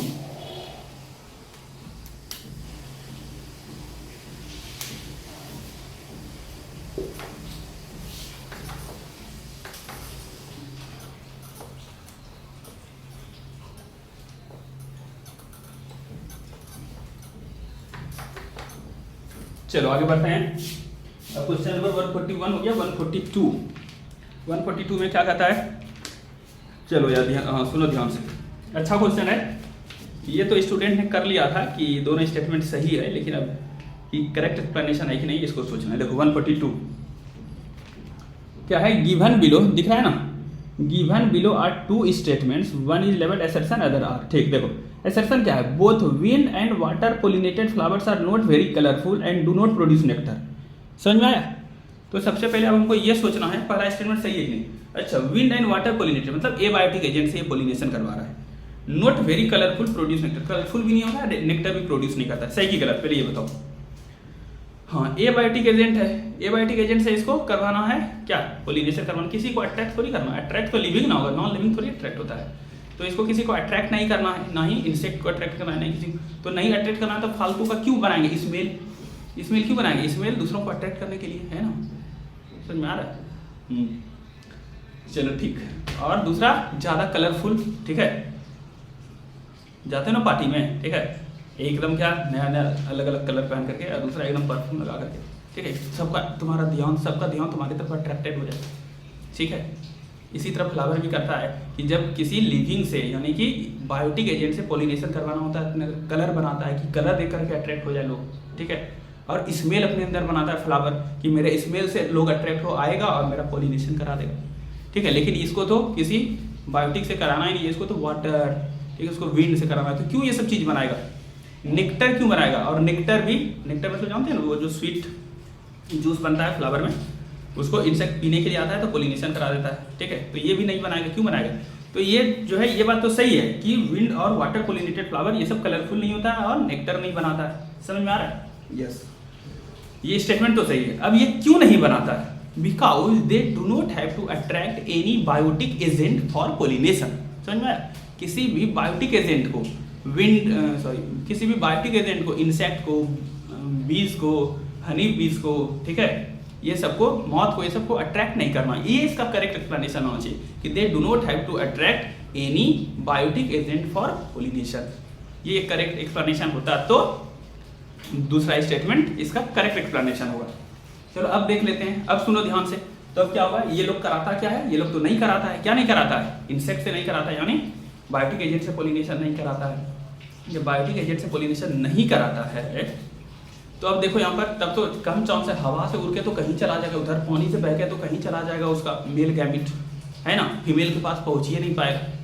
इसीलिए इसको कंपनसेट करने के लिए, इसको कंपनसेट, ये लॉस होगा ना, बहुत सारा स्पर्म का लॉस हो जाएगा, वो फीमेल तक पहुँच ही नहीं पाएगा। इसीलिए इसमें मेल जो होता है स्पर्म बहुत ज़्यादा, अगर एक फीमेल को फर्टिलाइज करना है तो 1 lakh, 2 lakh, 3 lakh male gamete produce होगा कंपनसेट करने के लिए। समझ में आया? समझ में आया कि नहीं आया?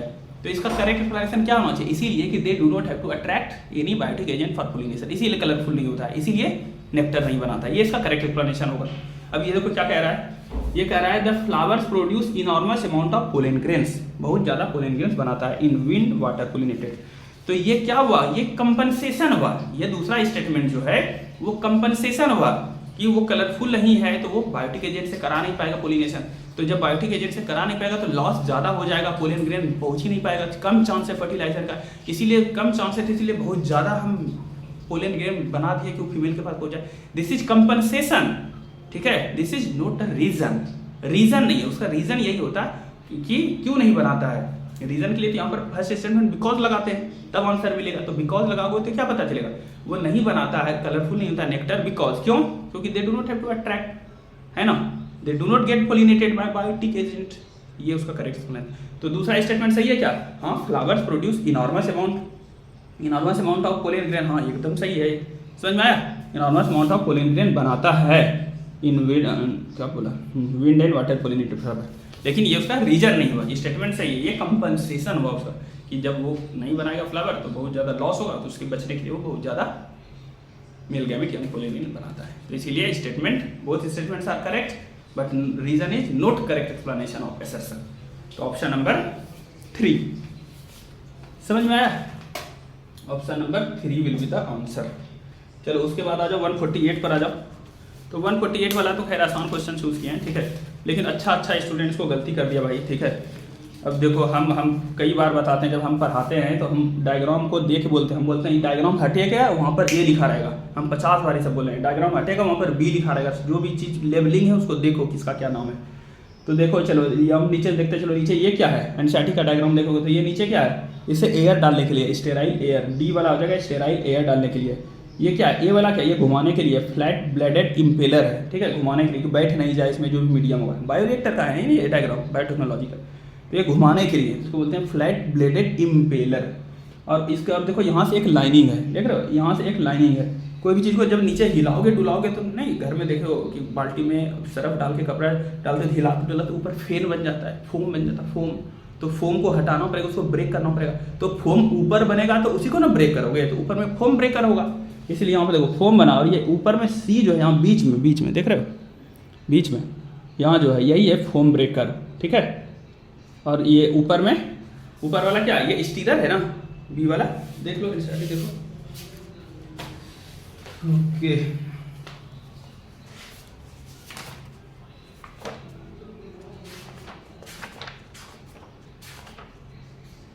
मोटर है ऊपर, चलो ये देख रहे हो, देखो एनसीईआरटी यहाँ पर दिखाया है, ये स्टेराइल एयर है, ये स्टेराइल एयर है, ये कल्चरल, ये देख रहे हो, ये फ्लैट ब्लेडेड इम्पेलर है, ऊपर में फोम बनाया, यहाँ देख रहे हो ना, डिफरेंट कलर से दिखा दिया, नीचे ये येलो वाला, ऊपर ये वाला, तो फोम ब्रेकर, और ये पूरा तो मोटर है, समझ में आया? तो फोम ब्रेकर आंसर हो जाएगा, ये गलत किया बहुत लोगों ने, समझ में आया? तो इसका आंसर हो गया, आंसर हुआ सी, और ऑप्शन नंबर हुआ 1, ठीक है। तो इसका ऑप्शन नंबर हुआ 1। चलो आगे चलो, अब है 154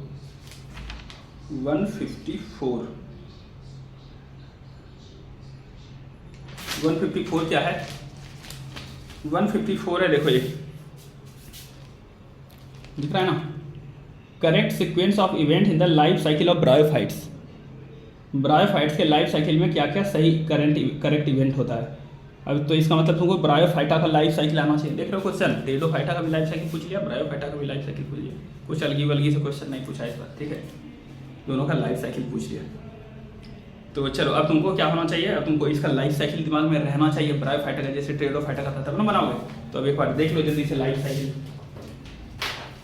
तो देखो टेडो का जैसे देखे थे उसी तरह बायो का देखो लाइफ साइकिल। ब्रायोफाइटा का मेन प्लांट बॉडी क्या होता है बता दो। मेन प्लांट बॉडी इसका गैमेटोफाइट होता है। तो गैमेटोफाइट से कहानी स्टार्ट करेंगे। चलो एक बार देखो, दिख रहा है यहाँ तुम्हें, दिख रहा है, ये जो लिखा हुआ है ये है लीफी, नहीं दिख रहा है, एक बार बनाएंगे, सुनो, लीफी गैमेटोफाइट। ये क्या है, गैमेटोफाइट है, क्या है, लीफी गैमेटोफाइट। अब ये गैमेटोफाइट है तो दो तरह का गैमेटोफाइट होगा, मेल वाला फीमेल वाला।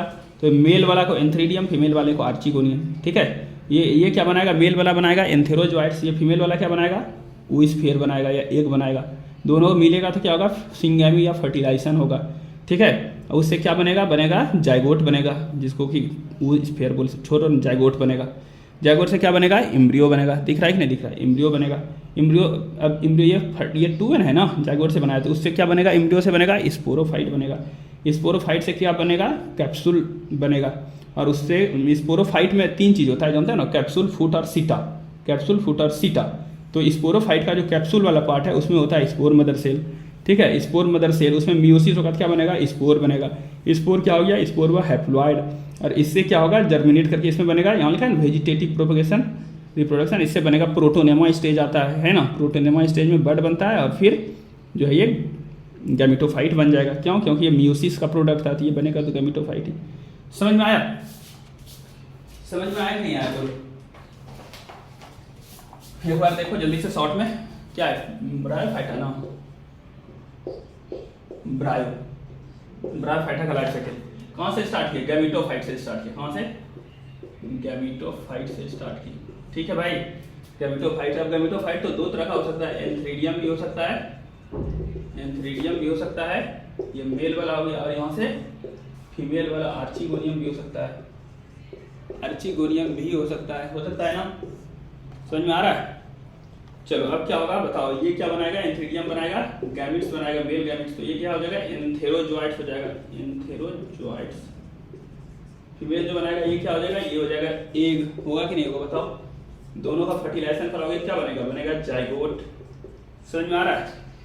जाइगोट बनेगा। अब जाइगोट बनने के बाद क्या बनेगा बोलो? जाइगोट बनने के बाद बनेगा एम्ब्रियो। ठीक है, एम्ब्रियो। ये गैमेटोफाइट था, एन था, ये एन था, ये एन था, ये एंथेरोजोइट्स एन बना, एक एन बना, जाइगोट मिला तो एन और एन 2n बना, तो एम्ब्रियो 2n हो गया। ठीक है, अब एम्ब्रियो 2n हुआ तो इससे क्या बनेगा? इससे पूरा बॉडी बनेगा, और ये हो जाएगा स्पोरोफाइट। क्या हो जाएगा? स्पोरोफाइट। स्पोरोफाइट 2n ही होगा। समझ में आ रहा है? स्पोरोफाइट में 3 चीज होता है, कैप्सूल, सीटा और फूट। कैप्सूल वाले पार्ट में जाओ, कैप्सूल वाले पार्ट में जाओ, कैप्सूल वाले पार्ट में क्या मिलेगा आपको? स्पोर मदर सेल मिलेगा। क्या मिलेगा? स्पोर मदर सेल मिलेगा। स्पोर मदर सेल कैसा होगा? ये सब 2n होगा, कैप्सूल 2n होगा। इसमें क्या होगा? इसमें होगा मियोसिस। क्या होगा? मियोसिस होगा। तो मियोसिस होगा तो बनेगा स्पोर। स्पोर कैसा होगा? एन। उसके बाद ये जर्मिनेट करता है तो एक स्टेज आता है, इसको बोलते हैं प्रोटोनेमा। क्या बोलते हैं? प्रोटोनेमा। ये कैसा होगा? ये होगा हैप्लॉइड, और उसके बाद फिर डेवलप कर जाएगा गैमेटोफाइट। समझ में आया? समझ में आया? ये पूरा लाइफ साइकिल है। ठीक है, चलो अब क्या करो, अब इतना देख लिया, तो अब क्वेश्चन देखते हैं क्या कहता है क्वेश्चन। क्वेश्चन में पहला यहाँ पर बोला है फ्यूजन ऑफ एंथेरोजोइट विथ एग, इसको बोला है ए, एंथेरोजोइट विथ एग। एंथेरोजोइट ये है और ये एग, इसका फ्यूजन जो हो रहा है। ओके, तो ये हुआ ए, ये प्रोसेस हुआ ए। ठीक, फिर बोला है attachment of gametophyte to attachment of gametophyte to substance. Gametophyte बन कहाँ रहा है? अच्छा, ये प्रोटोनेमा से गैमेटोफाइट बन रहा है ना, तो गैमेटोफाइट बन रहा है, तो अटैचमेंट ऑफ गैमेटोफाइट, ये स्टेज है। ये स्टेज वाला क्या है? ये स्टेज वाला बी है, गैमेटोफाइट बनेगा तब ना, तो बी है। फिर क्या बोला है? Reduction division to produce haploid spore. Reduction division spore बन रहा है, स्पोर बन रहा है। स्पोर क्या बन रहा है? स्पोर मदर सेल से स्पोर बन रहा है, ये है सी। समझ में आ रहा है? उसके बाद क्या बोला है? Formation of sporophyte. स्पोरोफाइट बना, स्पोरोफाइट एम्ब्रियो से बना है स्पोरोफाइट। देख रहे हो ये वाला प्रोसेस, ये है डी, ये वाला स्टेप है डी। उसके बाद बोला है release of antherozoids into water. Antherozoids water में गया, तो एंथ्रीडियम से एंथेरोजोइट्स ये गया वाटर में, ये क्या है? ये है ई। समझ में आया? समझ में आया? तो ये पूरा प्रोसेस, अब इसको सीक्वेंस में सजा दो। चलो कहीं से चलो, अब कहां से चलोगे? चलो कहां से स्टार्ट करोगे? हाँ, तो ये वाला गैमेटोफाइट है ना, गैमेटोफाइट मेन प्लांट बॉडी, तो यहां से चलते हैं, चलना शुरू करते हैं। बी मिला, फिर क्या मिला? ई मिला, फिर क्या मिला? ए मिला, फिर क्या मिला? डी मिला, फिर क्या मिला? सी मिला। समझ में आ रहा है? क्या क्या मिला बोलो? B, B E A D C, B E A D C, B E A D C. समझ में आया? समझ में आया कि नहीं आया? क्लियर हो रहा है? B E A D C, यह है B E A D C, option number 4, 154 का। इसीलिए 154 का आंसर हो गया। बताओ क्या? 154 का आंसर हो गया 4। क्वेश्चन बहुत टफ लगा था ना, हाँ समझने में, ये तो दिमाग में रहना चाहिए। ठीक है, बहुत लोगों ने देखो सही किया, ये सब थोड़ा अच्छा बच्चा है, ठीक किया ही नहीं, इन्होंने भी 4 ही लगाया। दिख नहीं रहा है क्या भाई? दिखा?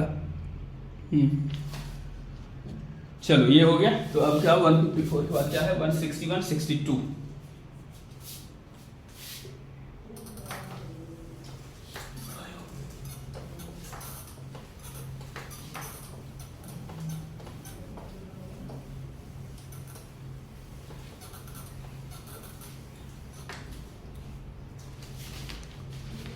चलो 61 देखना है। 61 कहाँ गया? 61 में क्या है? ओके ओके ओके 61 में ये है जूलॉजी का क्वेश्चन है, ठीक है। तो इसमें बोला है इसमें कि पी से है क्या प्रॉक्सिमल ट्यूब्यूल, ठीक है, पी से है प्रॉक्सिमल ट्यूब्यूल और डी से है distal tubule. Which of the following correct diagram, diagram NCERT का डायग्राम सीधा देखो उठा के पूछ दिया है, ठीक है। तो तुमको डायग्राम नहीं भी अगर याद था ना यार तो दिमाग लगा सकते थे। देखो इसमें दो प्रोसेस दिखाया, एक दिखाया है ट्यूबुलर सेक्रेशन और दूसरा दिखाया है ट्यूबुलर रीअब्जॉर्प्शन। देखो इस तरह से फॉर्म बना इससे,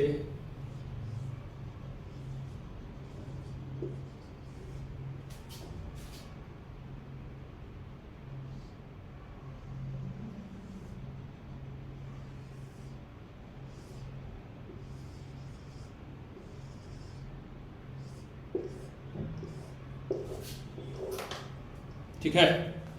इस तरह से बना, ये क्या है, ये है PCT, PCT proximal converted tubule. ये क्या है, ये है डीसीटी डिजिटल कन्वर्टेड ट्यूब्यूल। देखो तुमको अगर सिंपल, अब देखो इसमें एरो दिखाने का मतलब क्या होता है, बहुत सारे स्टूडेंट यही नहीं समझ पाए।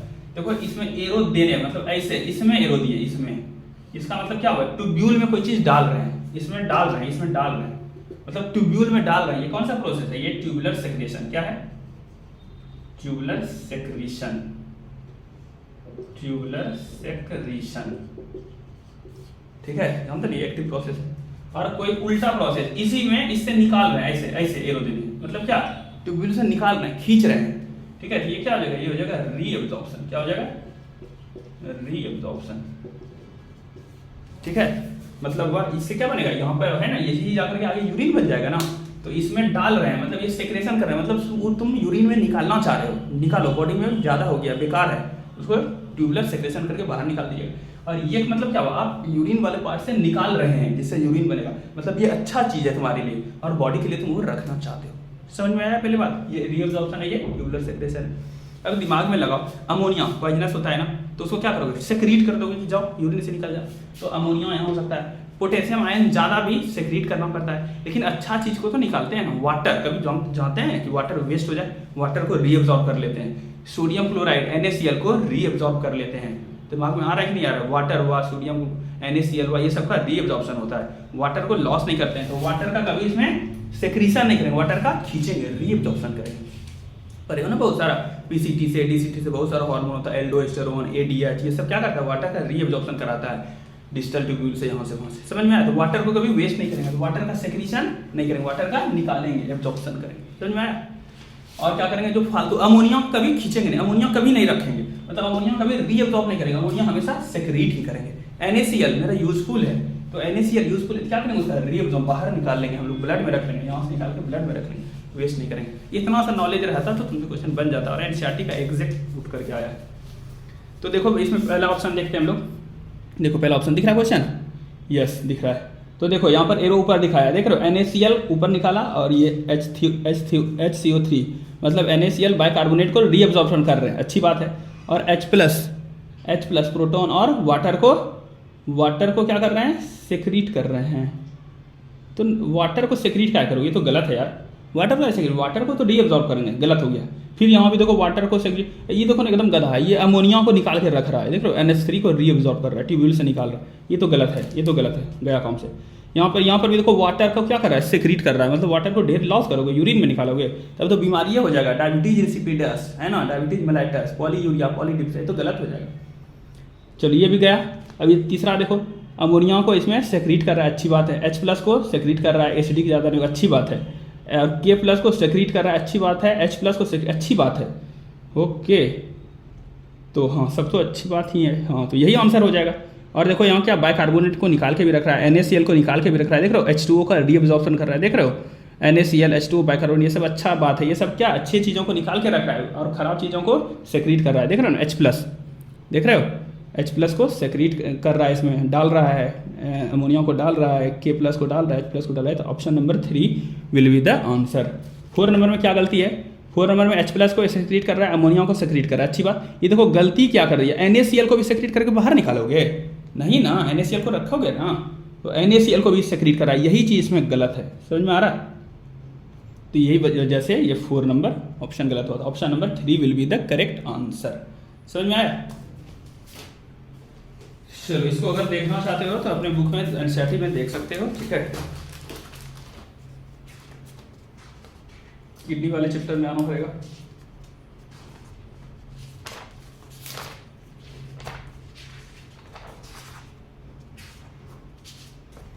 देख लो यार, यही डायग्राम है, ठीक है।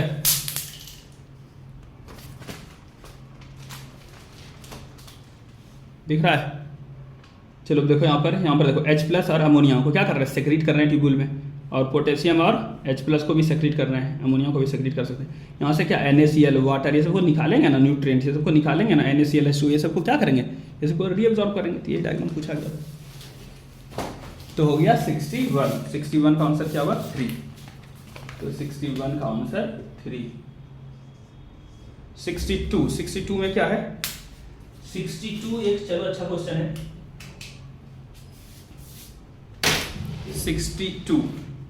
62 में ये पूछा था पॉलीजेनिक इनहेरिटेंस क्या है, ठीक है। देखो पॉलीजेनिक इनहेरिटेंस तो बहुत अच्छा स्टूडेंट जो कंफ्यूज कर गया, लेकिन कुछ अच्छा लोग बनाया भी है।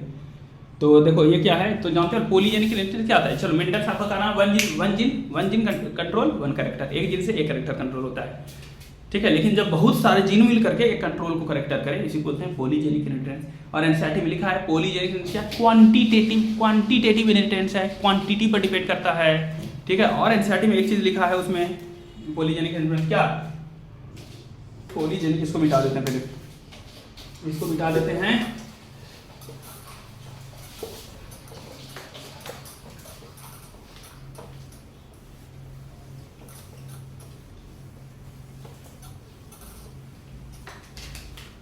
चलो पॉलीजेनिक एनसीईआरटी क्या लिखा है, एडिटिव इन नेचर, क्या लिखा है, या effect of each gene is additive, each allele is additive. और देखो यहाँ क्या, capital A, capital A, capital B, capital B, capital C, capital C, ये capital A small a, capital B small b, capital C small c, ये ठीक है। देखो Mendel साहब का कहना है कि in a pair of dissimilar pair of factor, law of dominance याद लो, ये दोनों है ना dissimilar pair of factor, one dominates other, एक डोमिनेट कर जाएगा दूसरे पर। तो मेंडल साहब के अकॉर्डिंग ये वाले और ये वाले दोनों का सेम इफेक्ट होना चाहिए, लेकिन पॉलीजेनिक इनहेरिटेंस क्या कहता है, एडिटिव, ये वाला डार्केस्ट हो जाता था, क्या होता था, ये वाला डार्केस्ट हो जाता था, और ये वाला इंटरमीडिएट होता था। याद है ना, स्किन कलर का बात हो रहा है, ठीक है, डार्केस्ट स्किन कलर, ये इंटरमीडिएट स्किन कलर। इसका मतलब क्या हुआ, मेंडल साहब के अकॉर्डिंग तो दोनों सेम होना चाहिए, है ना। ये क्या है, ये होमोजाइगस डोमिनेंट है, ये क्या है, हेटेरोजाइगस डोमिनेंट है। अगर मेंडल साहब को फॉलो करेगा तो एक जीन एक कैरेक्टर, पहले तो यहाँ पे बोला मेनी जीन वन कैरेक्टर, तो पॉलीजेनिक इनहेरिटेंस, तो पहले तो मेंडल साहब को फॉलो नहीं किया। दूसरा बात, मेंडल साहब का लॉ ऑफ डोमिनेंस क्या कहता है कि डिसिमिलर ऑफ एक डोमिनेट करता है, मतलब कि ये दोनों कंडीशन का सेम रिजल्ट आना चाहिए कि नहीं। लेकिन देखो ये वाला अलग ज्यादा डार्क है, अलग रिजल्ट है, तो मेंडल साहब को फॉलो कर रहा है क्या, नहीं ना, इसीलिए answer will be non Mendelian inheritance, समझ में आया, नॉन मेंडेलियन इनहेरिटेंस बेटा, ये हो जाएगा। चलो उसके बाद क्या है, 70 है, क्वेश्चन नंबर 70 में क्या है, तो इसका आंसर हो गया 162 का, क्या वो बताओ, 162 का आंसर हो गया 3 170 में आओ, 170। चलो एक अच्छा क्वेश्चन है, ठीक है,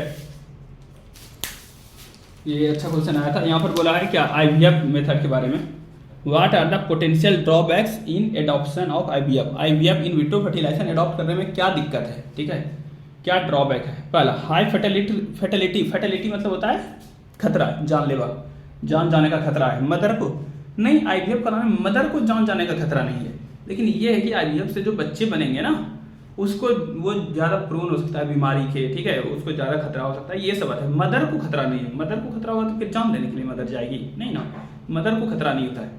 और ये सब बात है कि बड़ा इंस्ट्रूमेंट जो कॉस्टली होता है, ये सब तो बात है। दूसरा देखो एक्सपेंसिव इंस्ट्रूमेंट एंड रिएजेंट, हाँ एकदम बात है, पैसा लगेगा, ज़्यादा खर्च होगा। आगे husband wife necessary being donor, ऐसा तो नहीं है कि दोनों को डोनर होना चाहिए किसी चीज़ का, ये भी लॉजिकल नहीं है। आगे देखो लेस एडॉप्शन ऑफ ऑफन, अच्छा ऑफन मतलब अनाथ बच्चे है ना, उसको एडॉप्ट कम करेगा लोग, हाँ सही बात है, लेस एडॉप्शन ऑफन।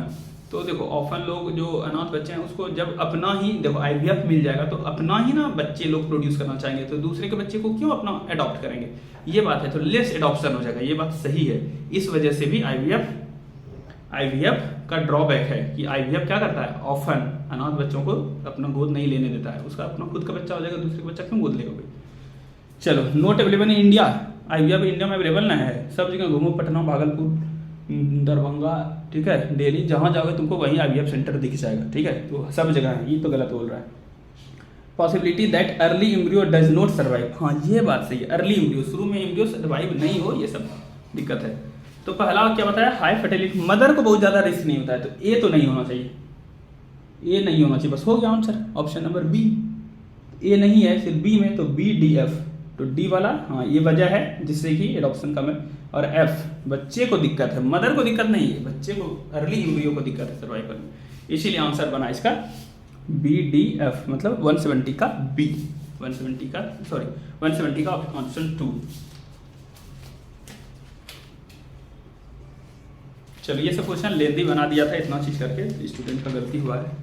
173 में क्या है, 173 में ये वाला क्वेश्चन है, ठीक है।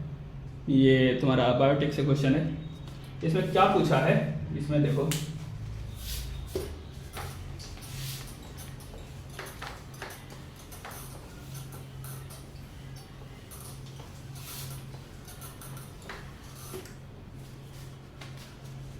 चलो इसमें देखो बनाया क्या इन्होंने ये ऐसे गोला बना दिया है, और देखो ध्यान से देखोगे, अगर आंख खोल के दिखोगे तो दिखेगा क्या, यहाँ लिखा है टेट्रासाइक्लिन रेसिस्टेंट, ठीक है।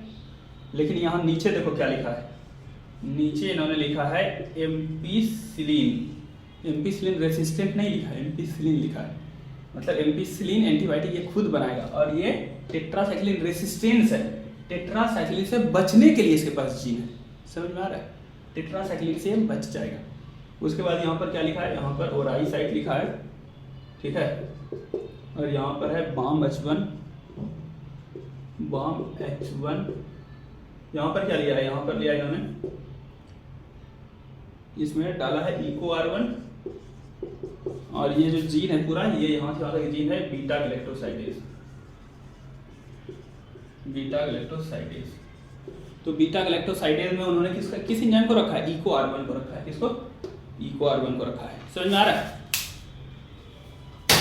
ठीक है भाई, अब चलो तो सुनो ध्यान से, तुम ये सब जानते हो ना कि रिकॉम्बिनेंट डीएनए जो बनाते हैं, ठीक है।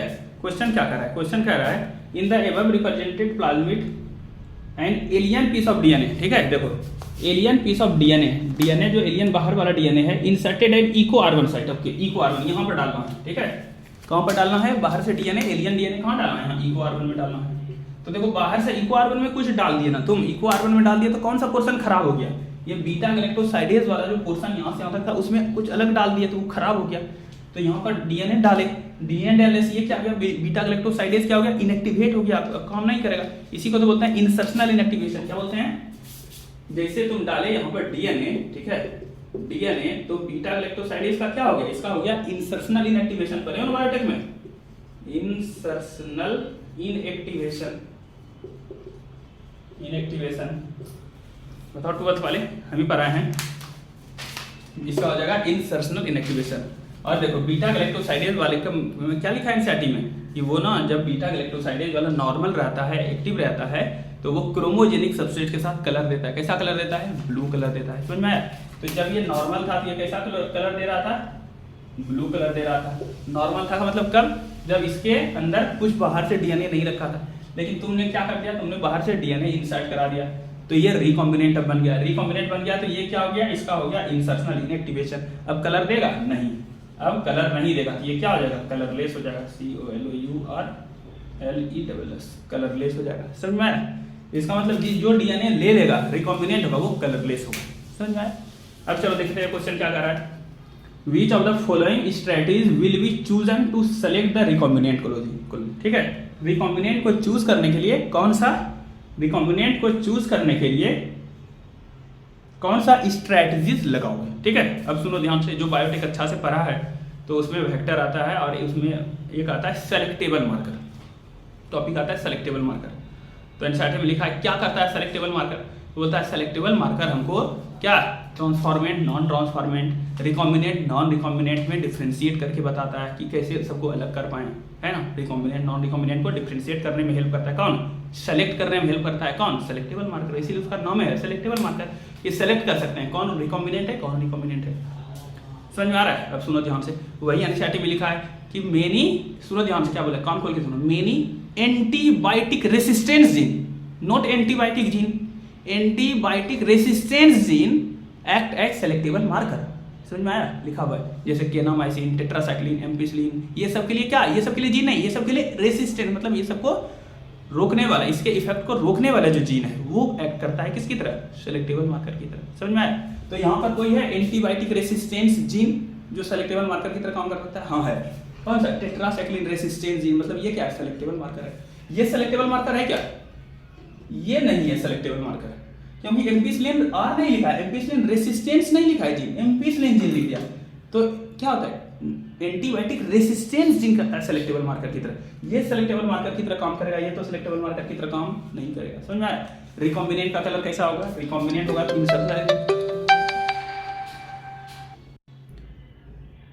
हाँ, तो क्या बताएं? तो रिकॉम्बिनेंट क्या हो जाएगा? रिकॉम्बिनेंट का इंसर्शनल इनएक्टिवेशन हो जाएगा। ठीक है, समझ में आ रहा है? इंसर्शनल तो कलरलेस, तो रिकॉम्बिनेंट सबसे पहले कलरलेस हो जाए। और इस पूरे को तुम यहां पर अगर डीएनए डाले तो दोनों रेसिस्टेंस वाला है ना, तो एम्पिसिलिन रेसिस्टेंस, और अगर ये रेसिस्टेंस, सॉरी, टेट्रासाइक्लिन रेसिस्टेंस और एम्पिसिलिन रेसिस्टेंस रहता तो इससे भी हम लोग कर सकते थे रिकॉम्बिनेंट सबको अलग। समझ में आ रहा? अब ऑप्शन पढ़ते हैं। चलो पहला क्या बोला है? What which of the following strategy will chosen to select recombinant. Recombinant को चूज करने के लिए क्या करोगे?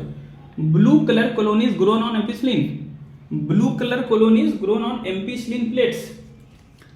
तो सबसे पहले रिकॉम्बिनेंट को चूज करने के लिए ब्लू कलर कॉलोनी तो नहीं लोगे, है ना, कलरलेस कॉलोनी लोगे, है कि नहीं। दूसरा, using ampicillin and tetracycline containing medium plate.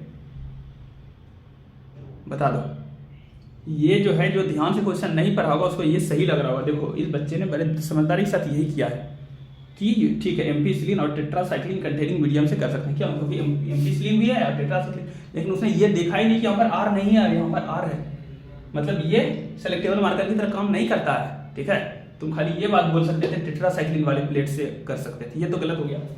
अब ब्लू कलर कॉलोनीज नहीं, रिकॉम्बिनेंट वाला तो ब्लू कलर होता है नहीं, कलरलेस होता है। आगे, white colour colonies will be selected, white colour होता, रिकॉम्बिनेंट वाला व्हाइट कलर हो जाएगा। Option number 4। देखो जो खाली बोल रहा था ना कि नहीं रिकॉम्बिनेंट बोला है ना तो व्हाइट वाला हुआ तो आंसर हो गया, ये बात सही है भाई, व्हाइट वाला आंसर है। इसको कैसे गलत करोगे बता दो तो, इसको तुम किस बेसिस पे गलत कर रहे हो? किस बेसिस पे? इसमें तो व्हाइट और ब्लू कुछ नहीं बोला है, तो ये भी आंसर होना चाहिए 2। तो ये क्यों गलत है? ऑप्शन नंबर 2 क्यों नहीं होगा? क्यों नहीं होगा? क्योंकि यहाँ पर एम्पिसिलिन रेसिस्टेंस जीन नहीं है। समझ में आ रहा है? तो ये सेलेक्टेबल मार्कर की तरह काम नहीं करेगा, इसीलिए यहाँ पर एम्पिसिलिन नहीं वाला प्लेट से हम मेरा काम नहीं होगा। ठीक है, एनसीईआरटी में जाके देखना, एनसीईआरटी में एएमपीआर भी लिखा है और टीईटीआर भी लिखा है, टेट्रासाइक्लिन रेसिस्टेंस भी लिखा है, एम्पिसिलिन रेसिस्टेंस भी लिखा है, इसीलिए पीबीआर 322 का बात कर रहे हैं। ठीक है, तो वहां पर दोनों कर सकता है, दोनों के हेल्प से प्लेट से हम लोग कर सकते हैं। ठीक है, देखो एनसीईआरटी देखो, देखो एनसीईआरटी देखो, ध्यान से देखो, यहाँ देखो लिखा है, दिख रहा है, टेट्रासाइक्लिन के ऊपर में आर लिखा है, टेट्रासाइक्लिन रेसिस्टेंस, और एम्पिसिलिन के ऊपर में आर लिखा है, एम्पिसिलिन रेसिस्टेंस। समझ में आ रहा है? तो इसीलिए यहाँ पर दोनों से कर सकते हैं, लेकिन यहाँ पर आर नहीं लिखा है, नहीं कर सकते। चलो ये हो गया 173 का आंसर हुआ, 173 का था, 173 का आंसर हुआ 4, 176 और 177, 176 में ओके, 176 और फिर है 177। ठीक है, 176 देखो अच्छा क्वेश्चन है, सब लोग फंसा इसमें। ठीक है, लेकिन कि फिर भी अंदाजे से ये लोग आंसर कर दिया, ये लोग सोचा कि ठीक है मेरे सिलेबस में साइडोसिलोम तो है ही नहीं, इंटेरोसिलोम तो है ही नहीं, तो स्पॉन्जोसिलोम ऐसा कोई सुने नहीं, सीडोसिलोम करके आया है, सही हुआ आंसर इन लोग। ठीक है,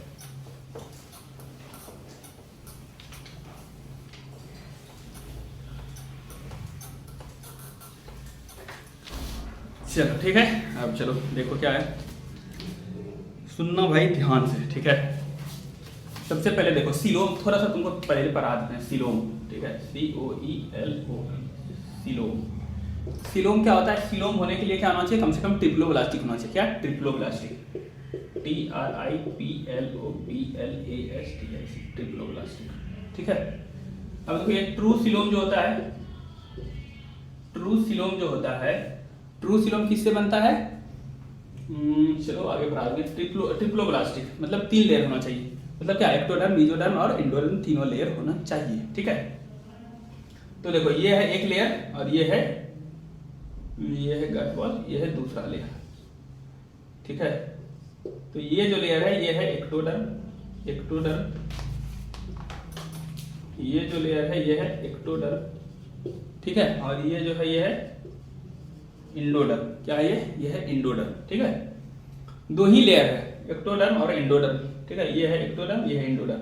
तो यहाँ डिप्लोब्लास्टिक को यहाँ पर सिलोम का बात नहीं करेंगे। ठीक है। दिस लेयर, ठीक है, फिर दिस लेयर और फिर दिस लेयर। ये हुआ एक्टोडर्म, ये हुआ एक्टोडर्म, ये हुआ मेसोडर्म, ये वाला लेयर मेसोडर्म, और ये वाला हुआ अंदर, ये वाला हुआ इंडोडर्म। ठीक है। और ये अंदर जो होता है गट वॉल होता है, जानते हो ना, गट एलिमेंट्री नाम का गट वाला वॉल। तो ये 3 लेयर, लेकिन की कहीं स्पेस नहीं है। देखो सिलोम, सिलोम का मतलब होता है खाली जगह, स्पेस। तो ये भी नहीं होगा। ठीक है। ट्रिप्लोब्लास्टिक में ये सब क्या होता है? ये सब कहाँ था? फ्लैटी हेलमिंथ है, सब ट्रिप्लोब्लास्टिक होता है, लेकिन सिलोम नहीं होता है। अब सुनो ध्यान से,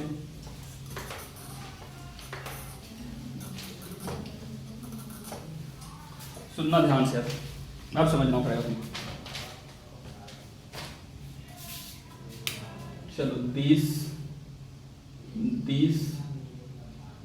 और फिर दिस और फिर दिस। तो पहला लेयर ये हुआ दिस, फिर दूसरा लेयर ये हुआ दिस, और फिर तीसरा लेयर ये हुआ। ठीक है। और ये क्या हुआ? ये हुआ गट का वॉल। ठीक है। इसको ऐसे करते हैं, इसको ब्लैक से दिखाते हैं। ये क्या हुआ? ये हुआ एक्टोडर्म, ये क्या हुआ? ये हुआ इंडोडर्म, और ये रेड वाला क्या हुआ? ये रेड वाला हुआ मेसोडर्म। ठीक है। समझ में आ रहा है? अब सुनना ध्यान से, समझिएगा ध्यान से अच्छे से। ये एंडोडर्म नीचे चला जाए और मेसोडर्म बाहर। एंडोडर्म अंदर की तरफ गट वॉल की तरफ चला जाए, मेसोडर्म बाहर की तरफ चला जाए। ठीक है। समझिएगा ध्यान से। तो क्या हो जाएगा? तो ये हो जाएगा दिस, ये है, तो ये चिपक गया यहाँ। ठीक है। तो ये आ गया यहाँ, कहाँ गया? Gut wall. ठीक। और ये मेसोडर्म पीछे हट गया, तो मेसोडर्म पीछे आ गया, ये लेयर बन गया दिस। ठीक है। और ये एक्टोडर्म तो बाहर है ही, ये एक्टोडर्म तो बाहर है ही। ठीक है। तो अब क्या हुआ? इसको ऐसे चिपका के बना दिया, ये पूरा है एक्टोडर्म। ठीक है। अब सुनो ध्यान से। और बीच में बन गया गैप, ये गैप बना। कहां से बना गैप? क्यों बना? क्योंकि क्या हुआ? ये पूरा का पूरा मेसोडर्म बाहर और इंडोडर्म अंदर। ये क्या है? ये है मेसोडर्म। क्या है? मेसोडर्म। ये क्या है? ये है इंडोडर्म। ये क्या है? मेसोडर्म इंडोडर्म के बीच में कैविटी है, सिलोम, COELOM, सिलोम। लेकिन कि ये सच्ची वाला सिलोम नहीं है। ये सिलोम देखो, रियल वाला सिलोम वो होता है, वो देखो सिलोम का डेफिनेशन है body cavity lined by both side on mesoderm. दोनों तरफ मेसोडर्म से लाइन होना चाहिए। कोई भी खाली जगह है, खाली जगह दोनों बीच में, इधर भी मेसोडर्म, इधर भी, बीच में खाली जगह जो होगा उसको बोलेंगे सिलोम। दोनों साइड में क्या होना चाहिए? मेसोडर्म होना चाहिए। यहाँ ध्यान से देखो, ये जो खाली जगह है, तो इसके अंदर की तरफ क्या है? अंदर की तरफ तो इंडोडर्म है, लेकिन बाहर की तरफ क्या है? बाहर की तरफ मेसोडर्म है। दोनों तरफ मेसोडर्म है क्या? नहीं। तो ये सिलोम कैविटी तो बना, लेकिन झूठा वाला बना, इसीलिए इसको बोलते हैं स्यूडोसिलोम। समझ में आया? एक बात और सुनो, क्या कभी कभी क्या हो जाता है कि इसका पॉच बन जाता है, ये मेसोडर्म का ना पॉच बन जाता है। ये एनसीईआरटी में लिखा हुआ है। ठीक है। तो ये क्या बना? स्यूडोसिलोम। यही तुम्हारा क्वेश्चन आया है नीट में। ठीक है। कि ऐसा सिलोम जो कि बताओ एक तरफ बाहर की तरफ तो मेसोडर्म से होता है, लेकिन अंदर गट की तरफ मेसोडर्म नहीं होता है। ऐसे कैविटी को क्या बोलेंगे? ऐसे कैविटी को क्या नाम देंगे? इसी को बोलेंगे स्यूडोसिलोम। क्या देंगे? स्यूडोसिलोम। स्यूडोसिलोम। समझ में आया? ये आपके एनसीईआरटी में पहले लिखा हुआ है, वहां कहां पर? स्यूडोसिलोम वाले में, कि स्कैटर्ड मीजोडर्मल पॉच,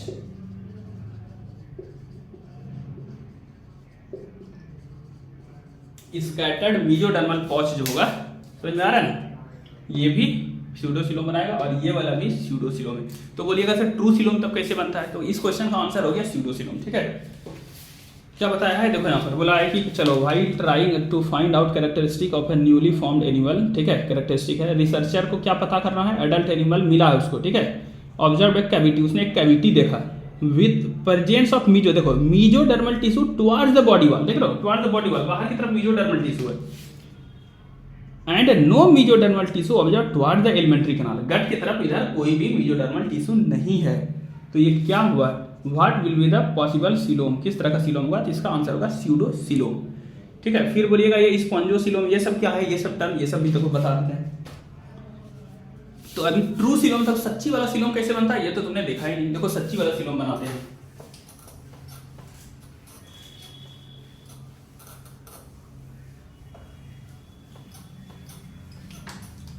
चलो सबसे पहले ये क्या बनाया, एक गेट वॉल बनाया और ये इंडोडर्म हो जाएगा। ठीक है, और फिर ये मेसोडर्म हो जाएगा और फिर ये एक्टोडर्म हो जाएगा। ठीक है, तो ये क्या है, ये है एक्टोडर्म, ये क्या है, ये है इंडोडर्म, ये क्या है, ये है गट, समझ में आ रहा है। और ये रेड वाला क्या है, ये है मेसोडर्म, समझ में आ रहा है। ये क्या है, मेसोडर्म, मेसोडर्म, ये क्या है, ये है एक्टोडर्म, ये क्या है, ये है इंडोडर्म, ENDO, इंडोडर्म, समझ में आ रहा है। अब चलो देखो ये मीजोडर्म जो है, ये मीजोडर्म इसका होता है स्प्लिटिंग, ये टूट जाता है, फट जाता है। अब ये जो मीजोडर्म है ये फट गया, ये फट गया और 2 लेयर में हो गया।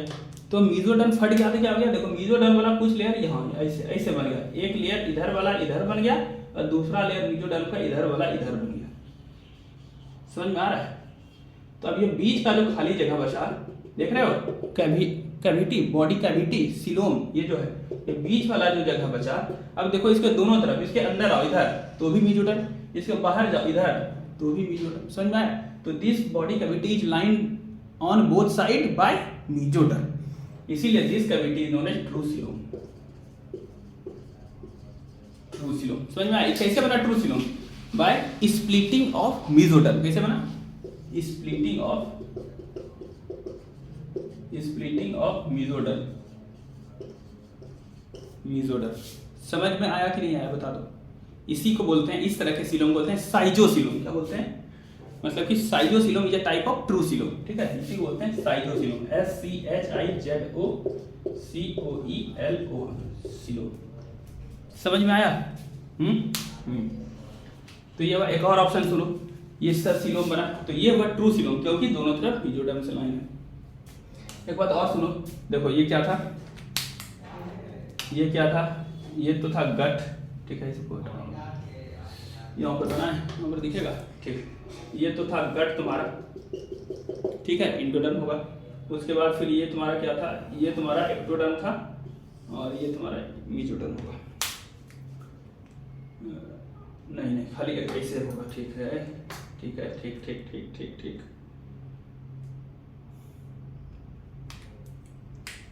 ये पूरा क्या है, ये पूरा क्या है, ये पूरा है एक्टोडर्म, ये क्या है, ये है इंडोडर्म। अब सुनना ध्यान से क्या होता है। अब ये जो इंडोडर्म है ना, इंडोडर्म में ही बन जाता है कुछ पॉच, इसमें जो है ना इंडोडर्म में बन जाता है इस तरह से पॉच लाइक स्ट्रक्चर।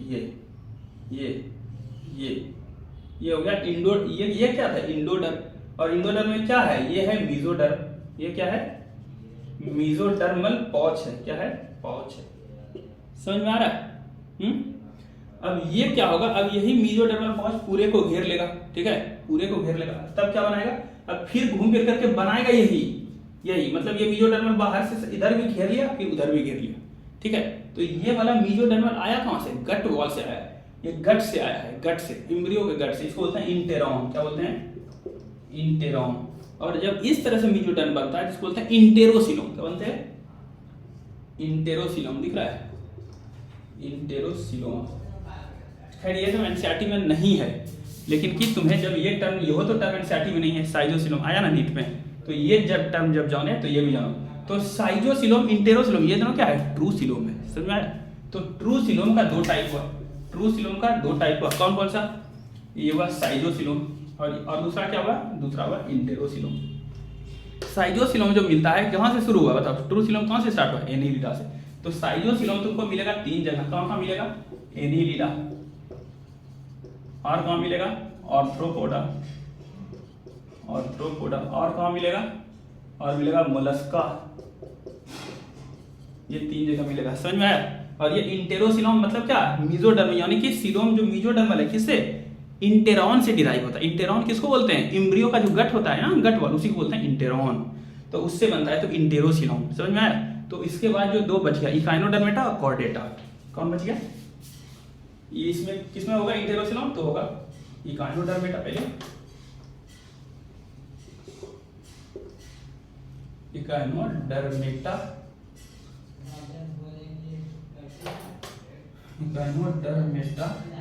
और दूसरा होगा क्या? बता दो, इकाइनोडर्मेटा के साथ बता दो क्या? कॉर्डेटा, समझ में आया? तो ये हुआ सिलोम। हम लोगों में कैसा सिलोम पाया जाता है? इंटेरोसिलोम। एनीलिडा में अर्थ फॉर्म में कैसा पाया जाता है? अर्थ फॉर्म में सिलोम, साइजोसिलोम, समझ में आया? और ऑप्शन में एक क्या है? स्पॉन्जोसिलोम, SPONGOCOELOMAT, स्पॉन्जोसिलोम है। तो स्पॉन्जोसिलोम क्या है? ये स्पॉन्जोसील से बना है। किससे बना है? स्पॉन्जोसील। बताओ स्पॉन्जोसील कहाँ होता है? ये तो पोरीफेरम में होता है भाई, ठीक है? स्पॉन्जोसील वाटर कैविटी है ना, वाटर वेस्कुलर कैविटी जो भी होता है यार, स्पॉन्जोसिलोम, स्पॉन्जोसील होता है वो। वहाँ तो क्या, वहाँ तो टिश्यू नहीं बना है, टिश्यू ही नहीं बना, और सिलोम होने के लिए कम से कम 3 टिश्यू होना चाहिए, समझ में आ रहा है? तो ये कहाँ से हो सकता है? समझ में आया? तो इसीलिए ये भी आंसर नहीं हुआ था। इस क्वेश्चन का आंसर क्या बनेगा? इस क्वेश्चन का आंसर बनेगा स्यूडोसिलोम, समझ में आया? साइजोसिलोम क्या होता है? Schizocoelom enterocoelom is a type of true coelom, ठीक है? साइजोसिलोम में क्या होता है? स्प्लिटिंग ऑफ मीजोडर्म होता है, मीजोडर्म के स्प्लिटिंग से बनता है बॉडी कैविटी, ये कैविटी, इसी को बोलते हैं सिलोम। और इसमें क्या? इसमें गट से निकलता है मीजोडर्मल पाउच, और ये जाकर के फिर इस तरह से घेर लेता है, कैविटी बना लेता है, कैविटी इसी तरह से फिर बन जाएगा, तो ये हो जाएगा इंटेरोसिलोम, समझ में आया?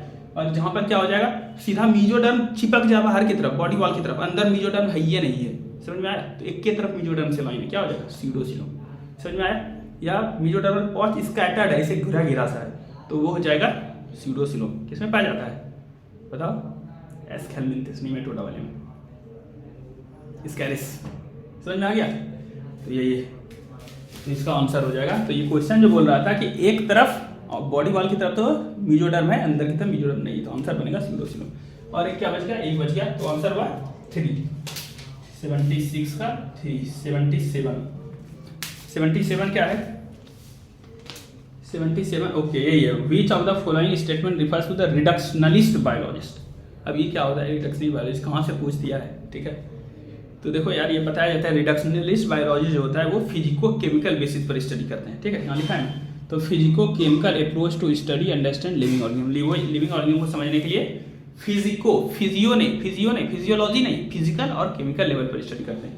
ये तो तुम्हारे एनसीईआरटी से ही है, ठीक है? सेल वाले यूनिट से, ठीक है? तो ये आपके एनसीईआरटी में दिया गया। खैर बहुत लोगों ने नहीं बनाया, लेकिन बहुत अच्छे बच्चों ने बनाया भी है, ठीक है? समझ में आया कि नहीं आया? सेल वाले चैप्टर में जाऊँ, कहाँ पर है उसमें? इसी तरह से देखो, कहाँ पर ये देखो हल्का सा जो मैंने हाईलाइट किया है, ये लाइन को यहाँ पर देख रहे हो? यहाँ पर लिखा है दिस, दिख रहा है कि नहीं? ये दिख रहा है, बता दो। This physico chemical approach to study and understand living organism is called reductionist biologist. देख रहे हो? तो यही से फिजिको केमिकल ये पूछा गया, समझ में आया? अच्छा क्वेश्चन था। चलो तो खैर ये सेल वाला चैप्टर हम तो वहाँ नहीं पढ़ाए थे कोचिंग में, और क्या बोल रहे थे, लेकिन कि हम ये सब चीज़ इंपॉर्टेंट पॉइंट पढ़ाते हैं। कैसे? इकोलॉजी जब स्टार्ट करते हैं, देखो जाके आज भी रिकॉर्डेड लेक्चर होगा, देख लेना। इकोलॉजी जिस दिन स्टार्ट किए हैं तो शुरू के 2 मिनट में बोल देते हैं father of ecology in India professor are Mishra, Ramdev Mishra. जाके देखना इकोलॉजी जब स्टार्ट हुआ है। अब वो क्वेश्चन आ गया सिंपल सा, अब वो भी कहाँ है प्रोफेसर आर मिश्रा वाला, वो भी इकोलॉजी जब स्टार्ट होता है तो जो लिखा हुआ है उसके बारे में शुरू में चैप्टर में नहीं है। समझ में आ रहा है कहाँ से क्वेश्चन आता है? समझ में आया कि नहीं? ये एक्सप्लेनेशन आपको समझ में आया कि नहीं? आप कमेंट में बताइए कि आपको कैसा लगा। थोड़ा बड़ा वीडियो है लेकिन देखना सबको है, ध्यान से देखना। ये सिर्फ क्वेश्चन का आंसर नहीं, इसमें बहुत सारा नॉलेज है, ठीक है? बहुत सारा नॉलेज में है, इससे आपको रिकैप होगा, आपको याद होगा।